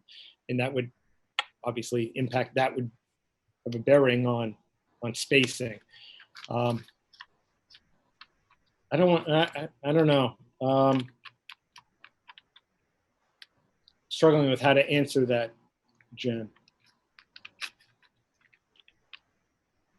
We could, if you wanted to ensure the 6 feet, we could strip out the furniture from every classroom, and assuming that we at least had 17% go to hybrid, you could probably ensure the 6 feet, sure.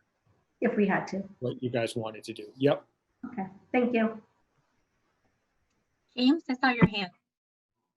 Yeah, so for at lunch, you said the 6 foot distance. That sounds like 3 to 4 people per table at the high school. Do you know how many lunches that's going to take? Have we done the math? Do we going to need 4 or more lunches?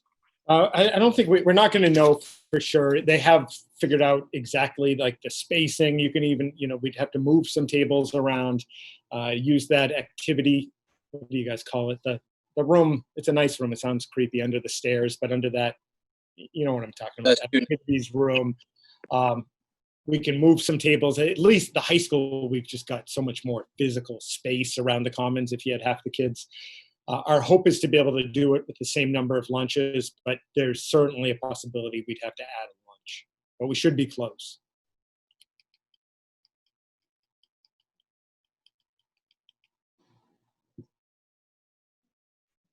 Anybody else?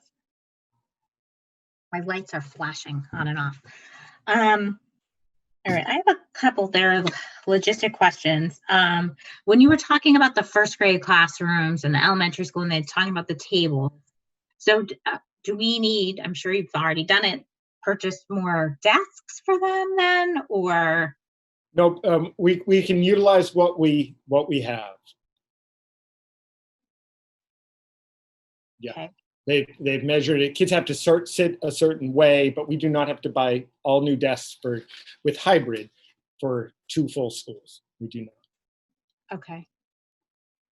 All right. Talked about. I know I had a bunch of questions like that. Our good friends in Ashland did that. They went in and took pictures and everything, and a lot of people had volunteered to do that from the community and wanted us to go in and do that. And I know you had talked about, I think at our last meeting, Kristen Perone had taken some videos about what things were going to look like.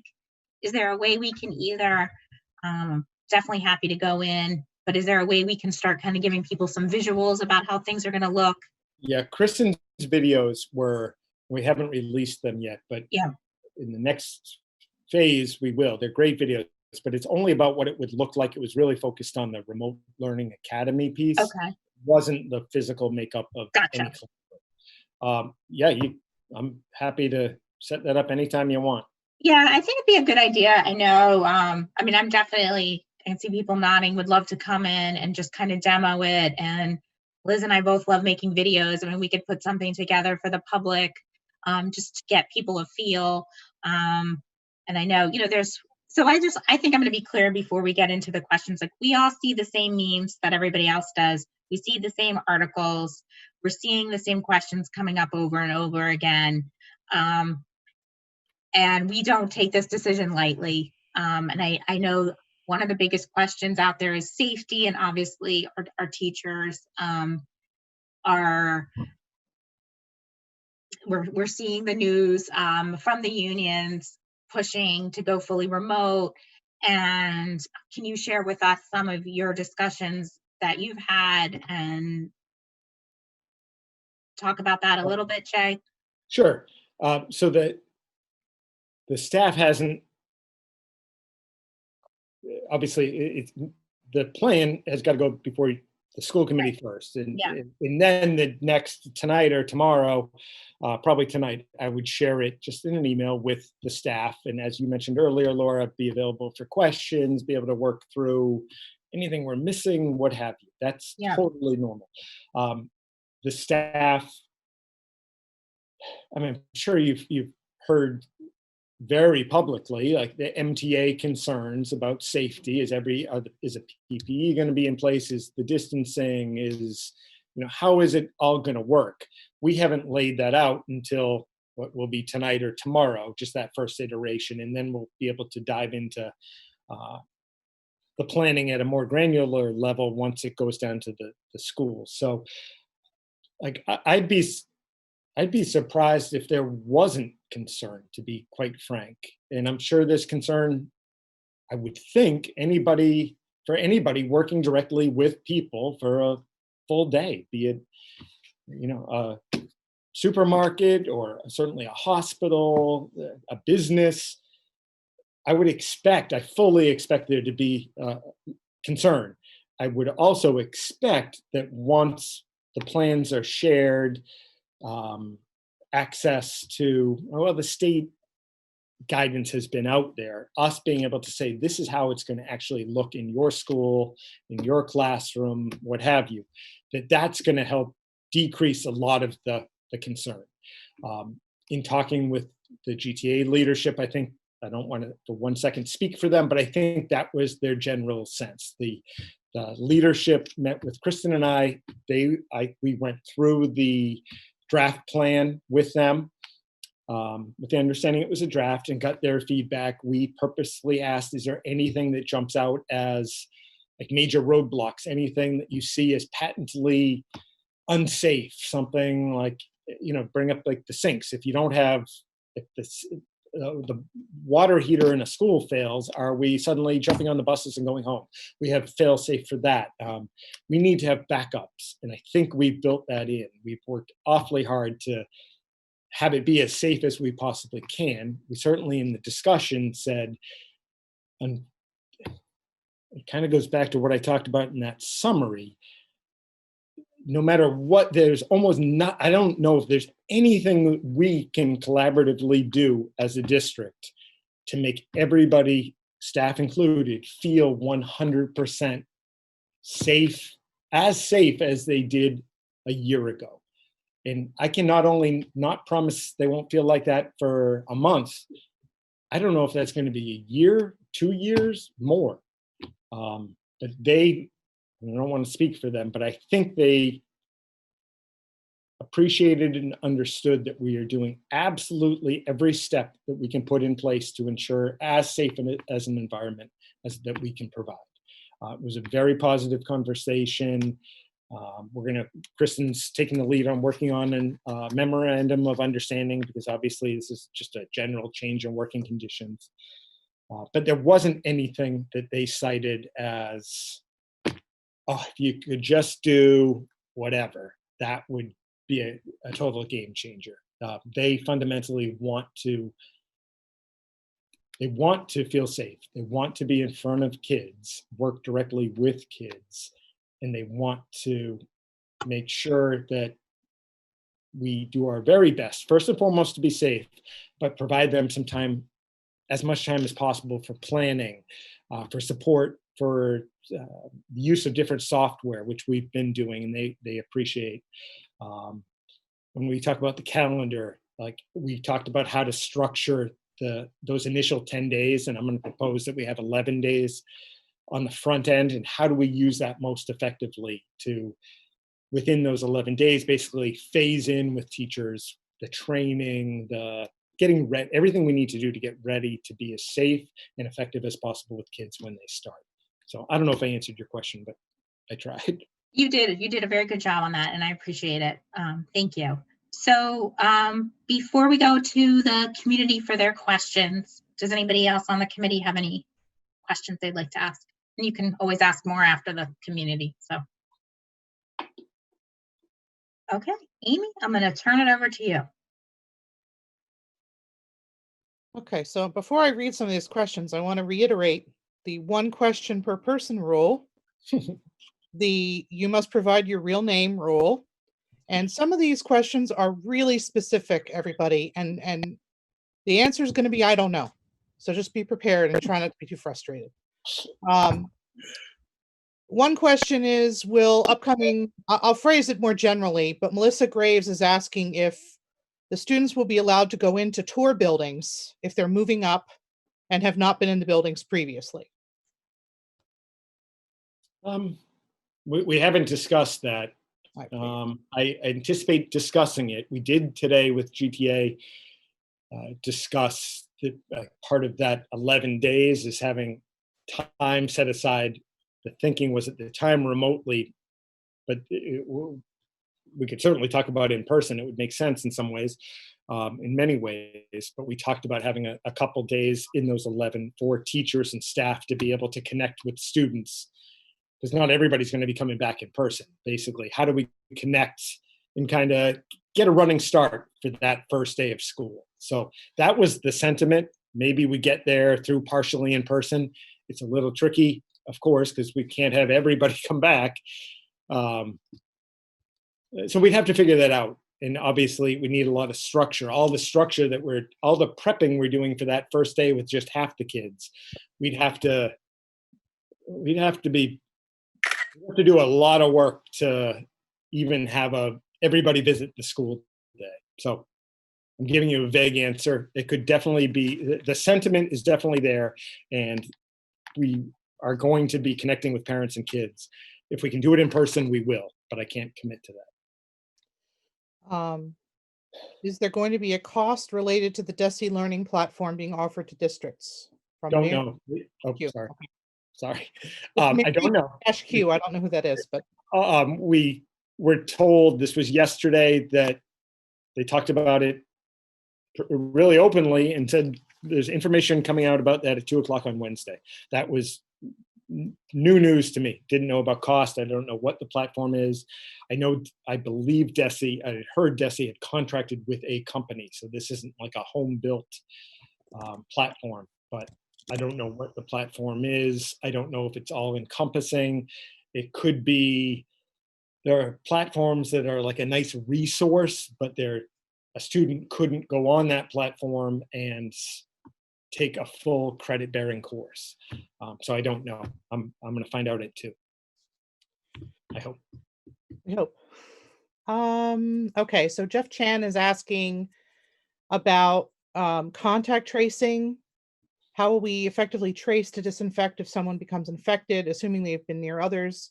Is the entire classroom or cohort then in quarantine? And I believe that's in the guidance. It's in the guidance. I'd urge you to take a look at that 19-page document. That's the document, however, that I know I said a lot earlier, but not the Board of Health, Department of Public Health, which is connected to the Board of Health. They're working with DESE on that. I will be very surprised if they don't come out with a different iteration and more clarity around that 19-page document. But you'll see in that document that there could be a circumstance where the entire classroom is quarantined. A bunch of different variables need to be taken into account. We would do the footwork on the tracing under the guidance and direction of Board of Health in consulting with them. Sean Marcotte is asking about a plan for pre-K kids or any level on IEPs to whether or not they will return to a full-time schedule based on the state's recommendations for special needs kids. Yep. So you may have missed it when I mentioned it earlier, but yes, many of our students with special needs will qualify to go every day. There is certain criteria. I actually shared that last night on the Facebook page. I think it was July 10th advisory. But there are certain criteria. We have internally run our list of who we believe qualifies for that, and I think it was today, ran it by our principals, and that I expect to be shared this week with individual parents. I don't want to commit the special ed department to that, but I will ask them tonight or tomorrow morning to put out information as to when that, basically to answer that question for all parents, even if they weren't able to be here tonight, in terms of timing and the basic criteria. Megan Pavasaris asks, knowing this is an airborne illness, I've seen a surface cleaning plan, but what is the air out and ventilation plan? Other than right now, we haven't done, I don't believe we've done anything other than to replace all of the filters in every, well, we only have HVAC at the one school with the AC component, but our heating and ventilation systems at all of the schools. With the hybrid model, we don't have many classrooms that don't have, outside of the high school with the AC, that don't have windows, but we're going to be looking to, we already are in the process of moving classrooms around to maximize the ability to open windows, to have ventilation in the spaces that we utilize with students. Oh, Carrie Drake asks, can you please elaborate on how the curriculum will be divided in the hybrid model across the two cohorts? For example, will the curriculum be taught in school twice, or will it stay on a typical schedule so students will be taught the same curriculum each week despite being remote or in person? The second part is correct. That's what I thought. Yep. Otherwise, we'd get through half of our curriculum, and that's just not going to work long term. Yep. Okay, that's basically all the questions that that haven't already been answered. I was waiting to hear back from one more person. They asked several and I wanted them to pick one, but I think we can keep going. We did purchase, we invested in tents. So a number of tents for each school building, very large tents. People often ask me about tents, and they jump to, and it's all very well intended, but basically replicating the entire school in a tent version, like a tent city outside of the school, it just won't, it's not going to play out that way. We'll have a few large tents, hopefully. I mean, we've never used tents on a large scale. The weather cooperates and we can at least rotate classes through, but getting technology and power out there, it's just not as easy as many people think it is. But we have purchased tents for every building, and they'll be set up and ready to go when teachers are back, so that we can start to kind of practice and get a feel for how we might utilize those spaces, at least when the weather's good. And we could also utilize those spaces to extend our lunches if needed in terms of space. Yeah, one thing that's come out about outdoor spaces from some of the other school committees that I've seen was a discussion about safety, and making sure that those outdoor tents were safe from people that maybe aren't supposed to be in school. Um, That was more of a comment, but just something. Yeah, I mean, that could. I mean, we should talk about that more. Yeah. We may not unpack the tents if that becomes. I don't see how we realistically. Right.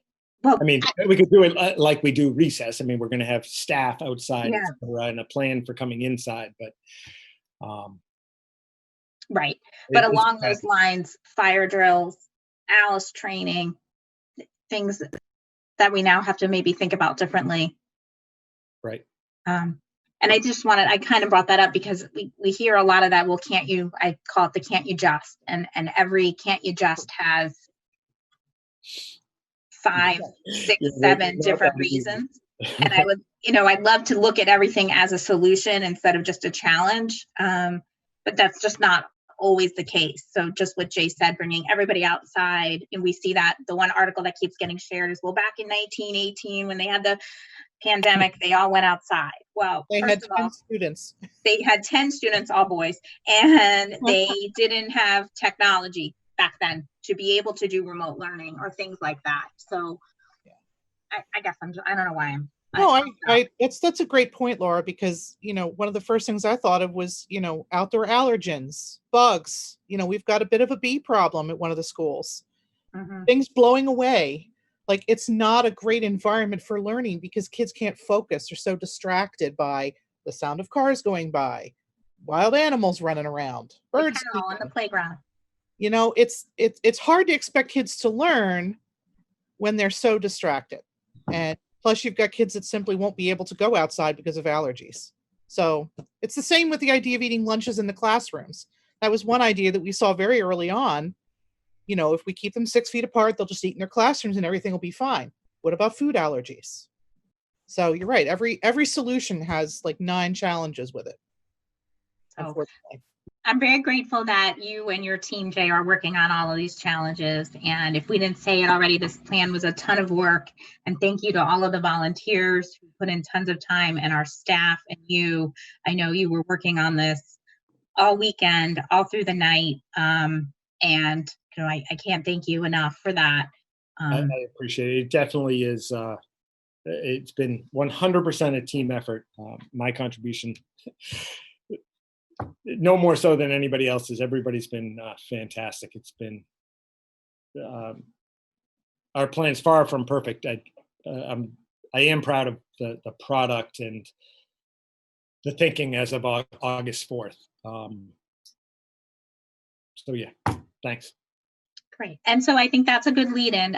So as of August 4th, knowing things could change, knowing we need to be flexible, I'll open it up for discussion, thoughts. I would like to say that no matter what's decided tonight, and you've already said this before, that there's so much that's happened. We have 7 weeks before what could possibly be the first day of school. Things can change and the plans can change. And I think as long as everyone knows that we might have to do that. So I think, I don't know, it's just there's so much going on, there's so much changing, there's so much data that's already being putting out. There's just a lot to embrace and a lot to learn. So just my decision will be based on knowing that it could change at any moment. Jen? Liz?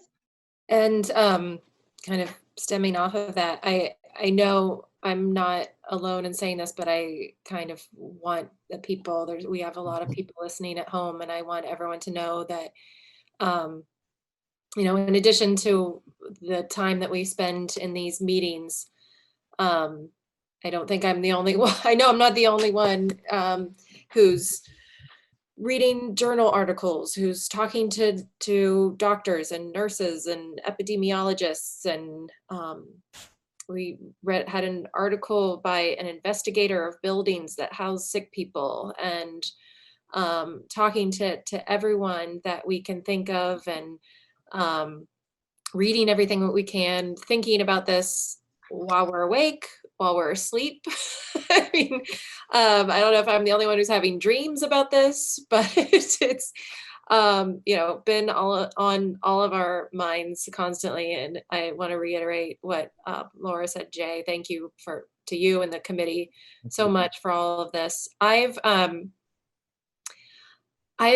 been back and forth on this a lot, and a big part of me toward the beginning of this discussion was sort of on the side who was everyone's concerned, but I was pretty weary of returning to school with anything but a remote learning situation.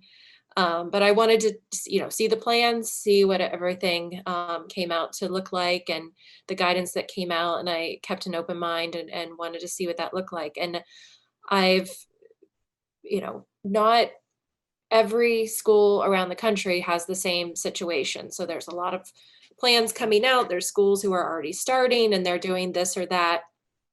But I think one advantage we have in Grafton is two advantages. We're not a huge district, so we're able to spread kids out, which is to our benefit. And that's wonderful that we're able to propose this hybrid plan where we can actually do that. And B, just having this, for the stage that we're in, for where we are now, having this level of a plan, I think is great. And I'm looking at where other schools are and their concerns, and they largely seem to revolve around not having sufficient plans in place at this point. And we're getting there. And I know we still have weeks ahead, and we're going to get into those details a lot more. And so I hope everyone will keep listening and keep paying attention to all those details. But I'm really, of course I'm concerned about the students and the teachers going back to school. I mean, I have a student in 3 different buildings. So I wish that there was I wish that the easy answer here were to just return to remote learning, but there's so many downsides to doing that as well. So I think with this plan in place, with all of the mitigation that we're planning to do to mitigate the risk that our students and teachers might be facing, I think that this hybrid model is a great option. And thank you again for all the work that everyone's put into this. Thank you, Liz. Anybody? Rahul? Well, it's just a comment on the plan we got. It has 40 pages. And I just want to appreciate whoever designed that. It was very soothing to the eyes. It's 40 pages. It's a very stressful time, but going through it with the tables, the font, the graphics, they were really nice. I don't know who designed the whole thing, but it was really nice. Thank you, Rahul. I'd love to take credit, but it's really, I'd say it was a group effort, but Mandy Lape and Laura Legault did a lot of the beautifying. So credit to them. Perfect. There's a lot to be said for a soothing font, though. It's a hashtag. Anybody else? Amy, not to call on you, but you haven't said anything yet. I'm listening. Okay. I'll say something else then. Okay. Okay. So another thing I wanted to say, I was going to wait for other people to talk, but oh, go ahead, keep going.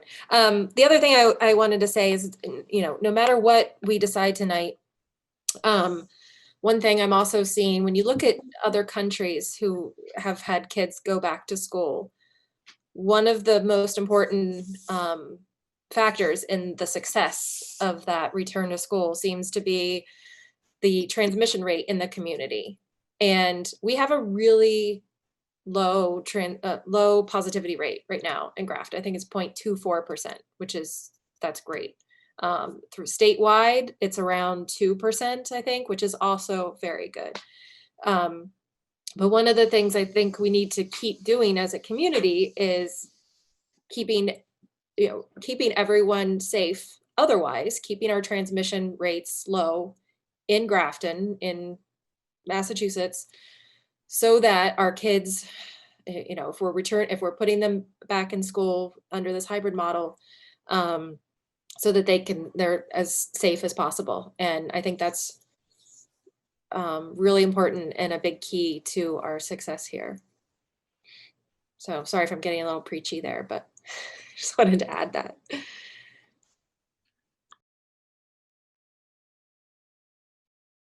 Amy, there was one more question I think I would like to ask, if that's okay. It was about out of district, I guess, school choice kids and teachers, students. Do we know if they're going to be able to attend school yet? I think that's been rumored. I think we talked about this last week. It's been talked about, but nothing's been put out to formalize that. I don't know what the timeline, I don't know if it's going to happen or what the timeline will be. Okay. On our school choice, if students have a seat with us, they still have a seat with us, and we're going to ask them as we would everybody else. I guess with them, we ask, are you still going to stay with school choice, and then which one do you want to do? Okay, thank you. And then just there was a comment in there that I'm going to address, even though we said we wouldn't address comments. We're not afraid to ask questions. Thanks. We are just trying to maximize our time and work together. We can certainly answer any questions that didn't get answered in this meeting via email. We will record them and post them on the website, just as we've done in the past. We mentioned several times that people would have one question per person and then a follow-up related, and we need time together to kind of flesh this out. And we will, again, offer plenty of opportunities for people to ask questions. So thank you, and thank you for coming. And we'll make sure we answer any questions that we didn't get to tonight via our website. So yeah, Liz, you kind of summed it up for me. My biggest fear, obviously I'm concerned about the teachers, of course. I'm concerned about the kids. I have 2 kids. This is a scary illness. We don't know, we know a lot, but we don't know a lot. We shut down, we don't, and I reached out to and I think I forwarded the answer to a doctor in town who's been on the committee with Jay. And one of my big questions was like, well, what's different between now and March? Like, what has changed? We're still hearing news, like we're still in stage 1.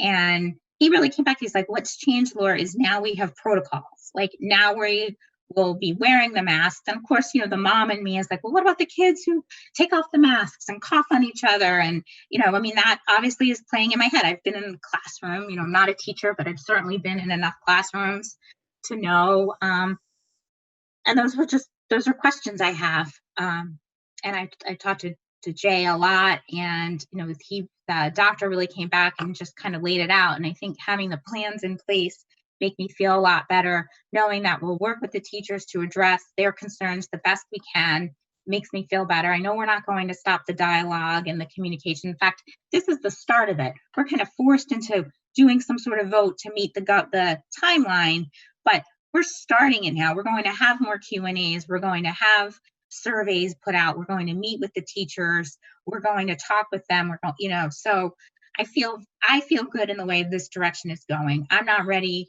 to just go remote. I think some of those districts have jumped the gun a bit and might be working back. And I know we're going to all be together on this and work together through the year and do everything we can. I think So I feel very comfortable going through this. But of course, yeah, haven't slept, concerns. I've had a lot of dreams also. Sorry, Amy, go ahead. No, I was just waiting for you to finish.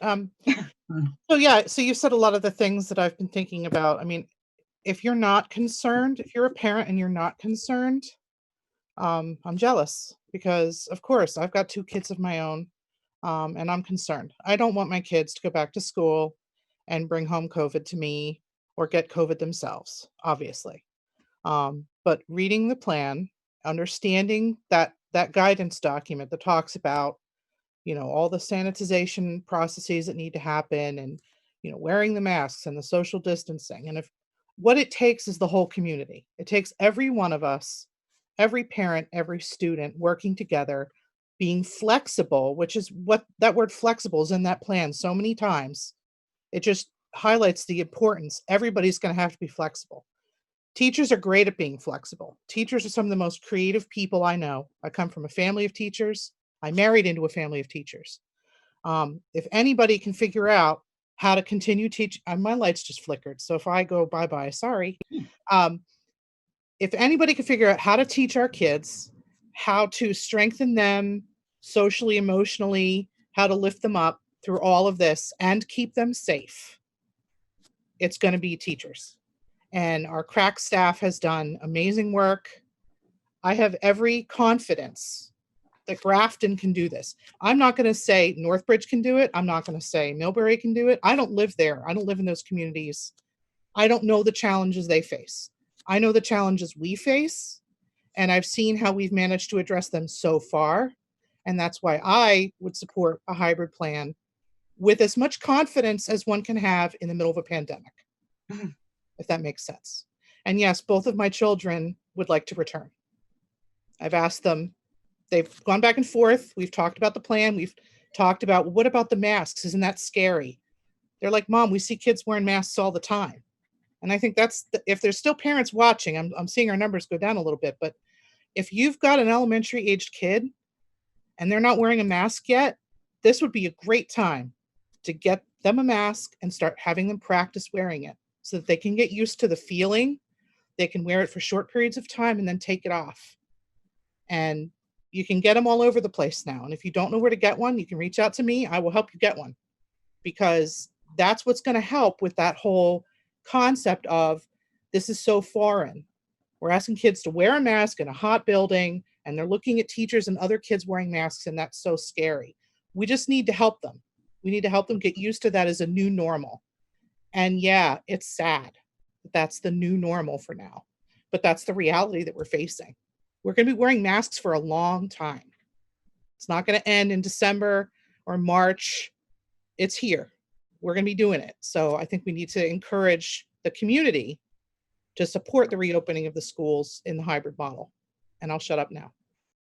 That was very well said. I think I'll piggyback on that though, Amy. I think one of the things that you said is this is kind of a community thing. And I think, Liz, I saw you kind of try to address this on social media as well, but that means doing our part of trying to flatten the curve and trying to not spread. So keeping your social distancing, if our goal is to get kids back to school safely and teachers back to school safely, we need to continue to do that. So if you're going to send your child, and I totally understand that people need to do this, to a different facility on the weeks that they're remote, making sure that that facility is safe so that kids aren't bringing things in, making sure that when you're going on vacations, you're being safe. This is a community problem, and we need to work together as a community to find a solution and to get children back to school safely. And that kind of brings me into the whole, because we've also seen this a lot. We're talking about this and we're meeting remotely. One, I'm very happy to go back to meeting public as soon as we can. I'm not a huge fan of managing these Zoom meetings as a chair, even though I think I do a fantastic job. I'd love to get us all back into a room. I think we're staying here to try to keep interaction down. We have 109 participants tonight right now. That's amazing. We would never be able to have that in our little room that only holds about 30 people, and we wouldn't be able to social distance. So I just want to address that. as soon as we can get back and figure out how to broadcast technology wise, and it's not on me to figure that out, I'm there.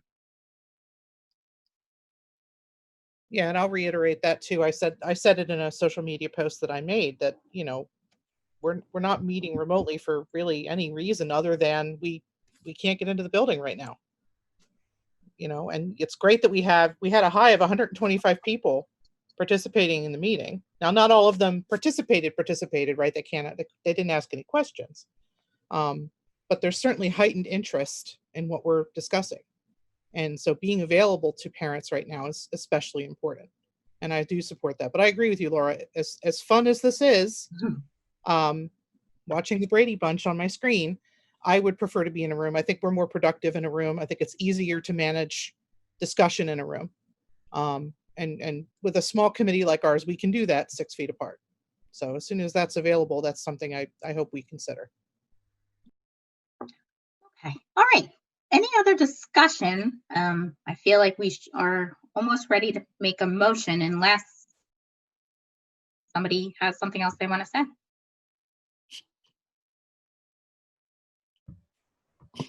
I'll entertain a motion then.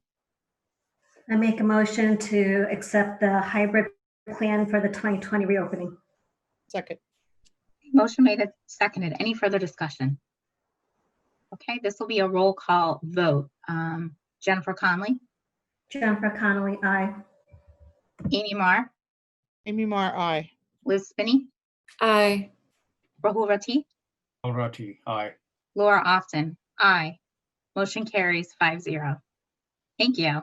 Thank you, Jay, for all your work and the committee. Please share our thanks to them. I definitely will. Thank you. Well, that makes the next agenda item a little bit easier because you put together a great 2021 calendar for us to look at. And it was based on a hybrid model, so at least you don't have to redo that quite yet. Yeah, I think I can't remember. You Again, did. what I put. I think the committee's seen this in a very general sense. Yeah. Maybe at the last meeting. Yep. Made some changes. Obviously, this is the committee's decision. This is just a recommendation. It hasn't changed dramatically, or at least I don't think it has, but I'm going to, just to be safe, go through a few of the kind of key components. This includes, let me make sure I have my math right. Yep. The 10 days. So the state took what used to be, you had to have students attend school 180 days. They shifted that to 170 this year and said you have to take 10 days. Every district takes 10 of those days, and they have to be on before school starts for preparation, everything we've talked about. In talking with the GTA today, we had a great conversation, but talked about that phased in approach on the teacher end to kind of get up and running and ready to go on the first day of school. We collectively thought that adding an 11th day, which contractually we already have, if this was a COVID-free year, we have staff come in for 1 day prior to students starting, and then we're off and running. So we would take that traditional 1 day that's already in the contract and add it to the 10, thereby starting on Monday the 31st with staff. We'd have Labor Day off, but have staff for 11 days through the 15th. And then have the first full day K-12 on the 16th. We jump in, that would be a Group A day. And you can see Group A is in that kind of turquoise blue, and Group B would be in the yellow. We tried as best we could to keep it to that 1 week on, 1 week off, that rotation all the way through the year. So we did that. And when we get to the end of the year, the last day, the 170th day being on the 17th, there was a little bit of a disparity. So we needed to find another day for the turquoise blue, for that Group A. So what I did is, if you look in the November block, that the 3rd is that election day, national election. We have that, we're taking that day off, so no school that day. Have the day before be an extension of the week prior. So those students in Group A would be going for a full week and then 1 day. The other group would have a full remote week plus that 1 day. That puts it within a half day in total of the two groups, which is pretty, I mean, that's as close as we're able to get. This year, the plan is, this hasn't been in writing yet from the state, but they have spoken to it. We won't need to utilize any, well, unless we choose to, traditional snow days as we have in the past, where we have to make up the day at the end. If we have a blizzard on December 16th or a big snowstorm and need to have a snow day that day, we would simply go full remote for that day. So when we say the last day is the 17th, it should be the 17th. I mean, unless there's some unforeseen circumstance. Our 170th day in the coming year should have us end the school year on the 17th. We tried to space out as best we could professional development days in comparison to the original traditional year schedule. We had more days. I think more than ever, we're going to need time on those half days to get staff together, be it grade level staff, school staff, kind of reassess where are we and utilize that time to kind of regroup and improve. So we tried to space those out accordingly. We did keep the December 4th parent conference day. I don't know exactly. I don't know what that's going to look like yet, other than holding that day. It could be done remotely. It could be in person. It could be a combination of the two. At this point, I don't know, but we are going to need to have parent conferences in some form. I think those are the major pieces. I maintained all of the traditional vacations, the February and April and December break. I don't think there's anything I'm leaving out, but I can take any questions you may have.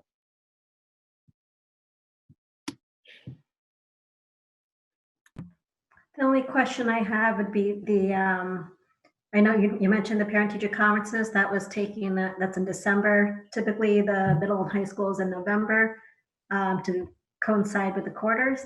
I think we had moved. I thought last year, maybe I'm making this up. I very well could be, but I thought we had moved it back. At least we had planned to, because November is so ridiculously choppy any way you look at it. So I thought maybe I could be dreaming, but I thought last year we moved it to the very beginning of December. But if you guys wanted to move that day, we could certainly move it. Blur to me now, so I don't remember what was last year anymore either. I think we did, because I remember the phrase "no school November" coming up in a school committee meeting, and the idea was that November is tough. many days off. It was tough. So yeah, I believe that is correct, Jay. I think I don't know if you just said this. Sorry, I was looking up the Jewish holidays, but we moved it to December this year because we had election day in November this year. Can I just say that I was also Googling the Jewish holidays? So that traditional second page, I haven't touched that, but yeah, we'll figure out the grading quarters, all that stuff. And then we have that corresponding document. I'm guessing we share it publicly, but I know internally we use it around religious holidays as well. So those two things, if this is approved or if you guys make changes, whatever we come up with tonight, or you come up with tonight, we will do the parts B and C in the next couple of days. Any other questions about the calendar? I had one. So this occurred to me, but somebody also asked it in the Q&A. If there's no power during a storm, how can you go full remote? I think it's just so you don't have to make the phone calls and make everybody mad.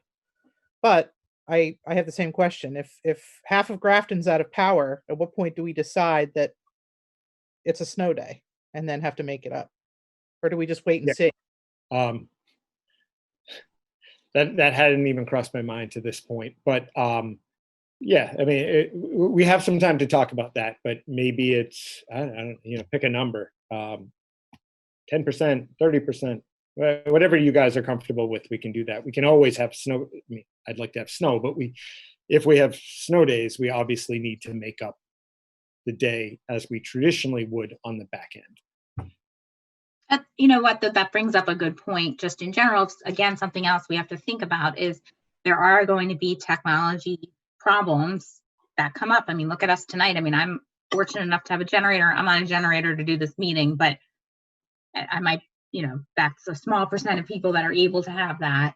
So again, I think that's something we're going to have to think about, and using that word flexibility and understanding from teachers and being able to work with. So maybe the approach is almost just the opposite, not of what you said, but almost the way I put it. Like this year, we expect to have the option of that kind of blizzard bag approach, which before was not available to almost all of the districts. They usually, the last couple of years, they had piloted with a handful of districts. But if you weren't in that pilot, you didn't even have that option. So that's something that we can at least consider in, sometime in the fall for the winter. Great. Any other questions? Okay. Can I entertain a motion? I make a motion to accept the proposed hybrid 2020 to 2021 calendar. Second. Motion made and seconded. Any further discussion? Okay, this will be a roll call vote. Jennifer Conley, Jennifer Connolly, aye. Amy Marr, Amy Mar, aye. Liz Spinney, Aye. Rahul Rati, Alrighty, aye. Laura Austin, aye. Motion carries 5-0. So Jay, you took it down. So the official first day of school for Grafton is 16th or the 15th?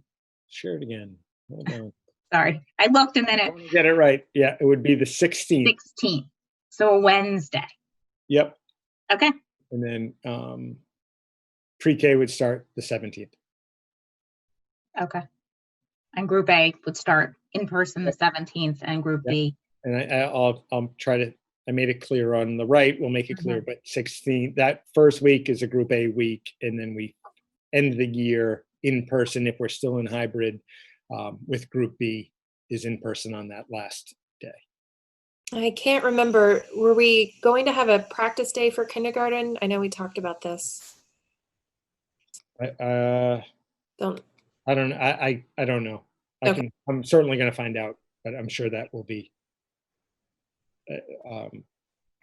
I'm sure that's been asked. I just don't know the answer. Okay.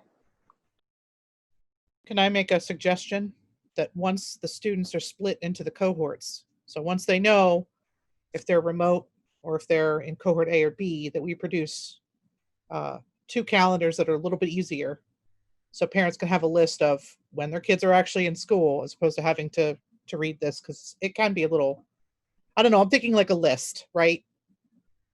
Instead of a calendar format. Does that make sense, Jay? Yes. Okay. Yep. I'd be happy to do that. Thank you. Great. All right, well done. We have a calendar. Thank you. Okay, and next on the agenda, communication. Liz, you had asked us to put this on a couple weeks ago, so I'm going to turn it over to you. Well, yeah, I mean, given the time, do you want to, I'd be happy to move this to our next meeting if you wanted to. No, I mean, I think we're okay. We don't have a lot left. Okay. So the reason I wanted to bring this up is just because the communication has been amazing. The communication that's come out about all of these plans, there's been so much of it. It's very detailed. I think it's been great. The only thing I wanted to propose was I'm hearing from a lot of people who are new to the district, who are just coming in, or maybe they're just starting to pay attention to some of this, just starting to look for information, and they don't really know where to go. They go to things like the website, maybe they go to the school committee website. And I wanted to propose that and I don't exactly know where this should be, but that we have sort of a bulletin board where people would know some place that makes sense for people to look first not everyone knows that there's a Facebook page that has Grafton Public Schools questions and answers. They find out from a friend maybe, or they go to All Things Grafton and they get led to it, and eventually they find it. But if there's some way we can have some kind of bulletin board that has at least links to all the information that's already out there, some place that might be the first consideration that people might logically go to, whether that's the district Facebook page or the district website or our school committee website, something like that. But I just wanted to throw that out there as a discussion point to see if we can. The communication's been amazing, but just want to make sure everyone can find it. On the district side, we have just this week the tech team. I think it was Neil Trahan. I'm sure the others contributed. I had seen a page along the lines of what you're talking about, Liz, with almost like buttons, if you will, for the different, very clean and easy to manipulate, just a single page dedicated to exactly what you're talking about. I shared that with the tech team and they've already created it. We haven't opened it up yet. I didn't have time today or yesterday to go in and look at what needs to be kind of backfilled, et cetera. But I would think, what's today, Tuesday, certainly by the end of the week, we can have that live and have that be the central portal. If people need information, they can go there. And then branch off from there. So I can share with you kind of screenshots of what that looks like, but I think that should be up and running in the next few days. Okay, that sounds great. And is that just focused on the reopening, or is that for anything that comes up during the year? Anything that comes up, like basically anything that falls under the umbrella of the weirdness that we're living in is on that page in a general sense. You would go on, click on whatever, health and safety, and then that's going to branch off to 5 different ways, depending if you're looking at certain protocols, state advice, whatever it might be. But basically the hub for the challenges that we're going through right now. So would that replace then the graftonps.org/COVID-19 material, which is all that old remote learning stuff? Yeah. It's like more robust version, more robust and easier to navigate. I mean, we put everything in the kitchen sink up there, but didn't know, understandably, we didn't know which way was up at that point. So everything was there. Now we can at least organize it in a way that I think makes a lot of sense. So I'll show it to the committee in terms of just the draft and take any feedback you have. We'll put it together, probably make it live sooner as opposed to later. But I think we've consistently done a good job with, once we get feedback, adding it. You could, maybe we're overlooking something entirely. Great, we can add a component to it. But that's the idea, exactly what you're saying, Liz. That sounds great. Thank you. Well, the tech team and maybe Kristen definitely did all the work on it. She's shaking her head. Is that a no? Well, She doesn't want to take credit, though. It's probably due. I found it. That was about it. Great. Okay, thanks. So future agenda schedule planning. So we're not meeting, this is an off week for us. Normally we wouldn't have met tonight, but we're not meeting next week. We're not meeting the 19th unless something, I guess, happens that we need to. And then we'll meet again on I believe it's the 28th. No, 25th. So that'll give us a few weeks. I'm assuming we would have a update on fall planning by then. Yeah.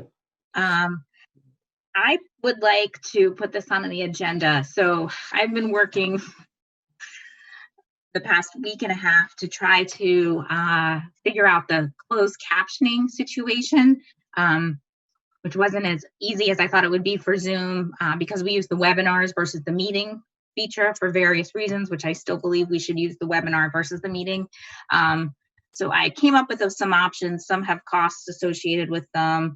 I'd like to get it on the agenda to maybe have some more people working on this and hopefully maybe talk to Grafton Cable and see if we get some help on this. can't be alone. I think it's super important that we need to make our meetings accessible. There are ways Jay can send out what I sent to him and Kristen, because there are options, but I'd like to get it solved, and it might be beyond me at this point. And I think it'll be a cost, so we'll have to just maybe approve a cost. But I would maybe like to see if we could get in, I mean, the select board, all our meetings should be accessible. So the challenge is, so what I could do it right now.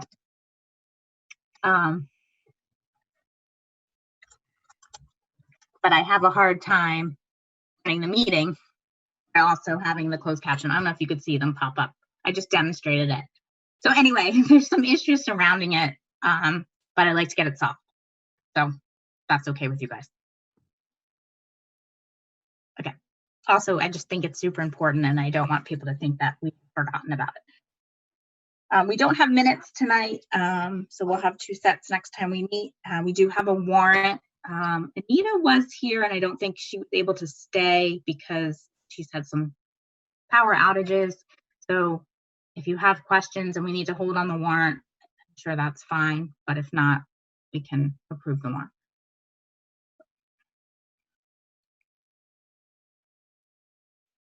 I didn't have any questions. Me neither. I'll make the motion then. Okay.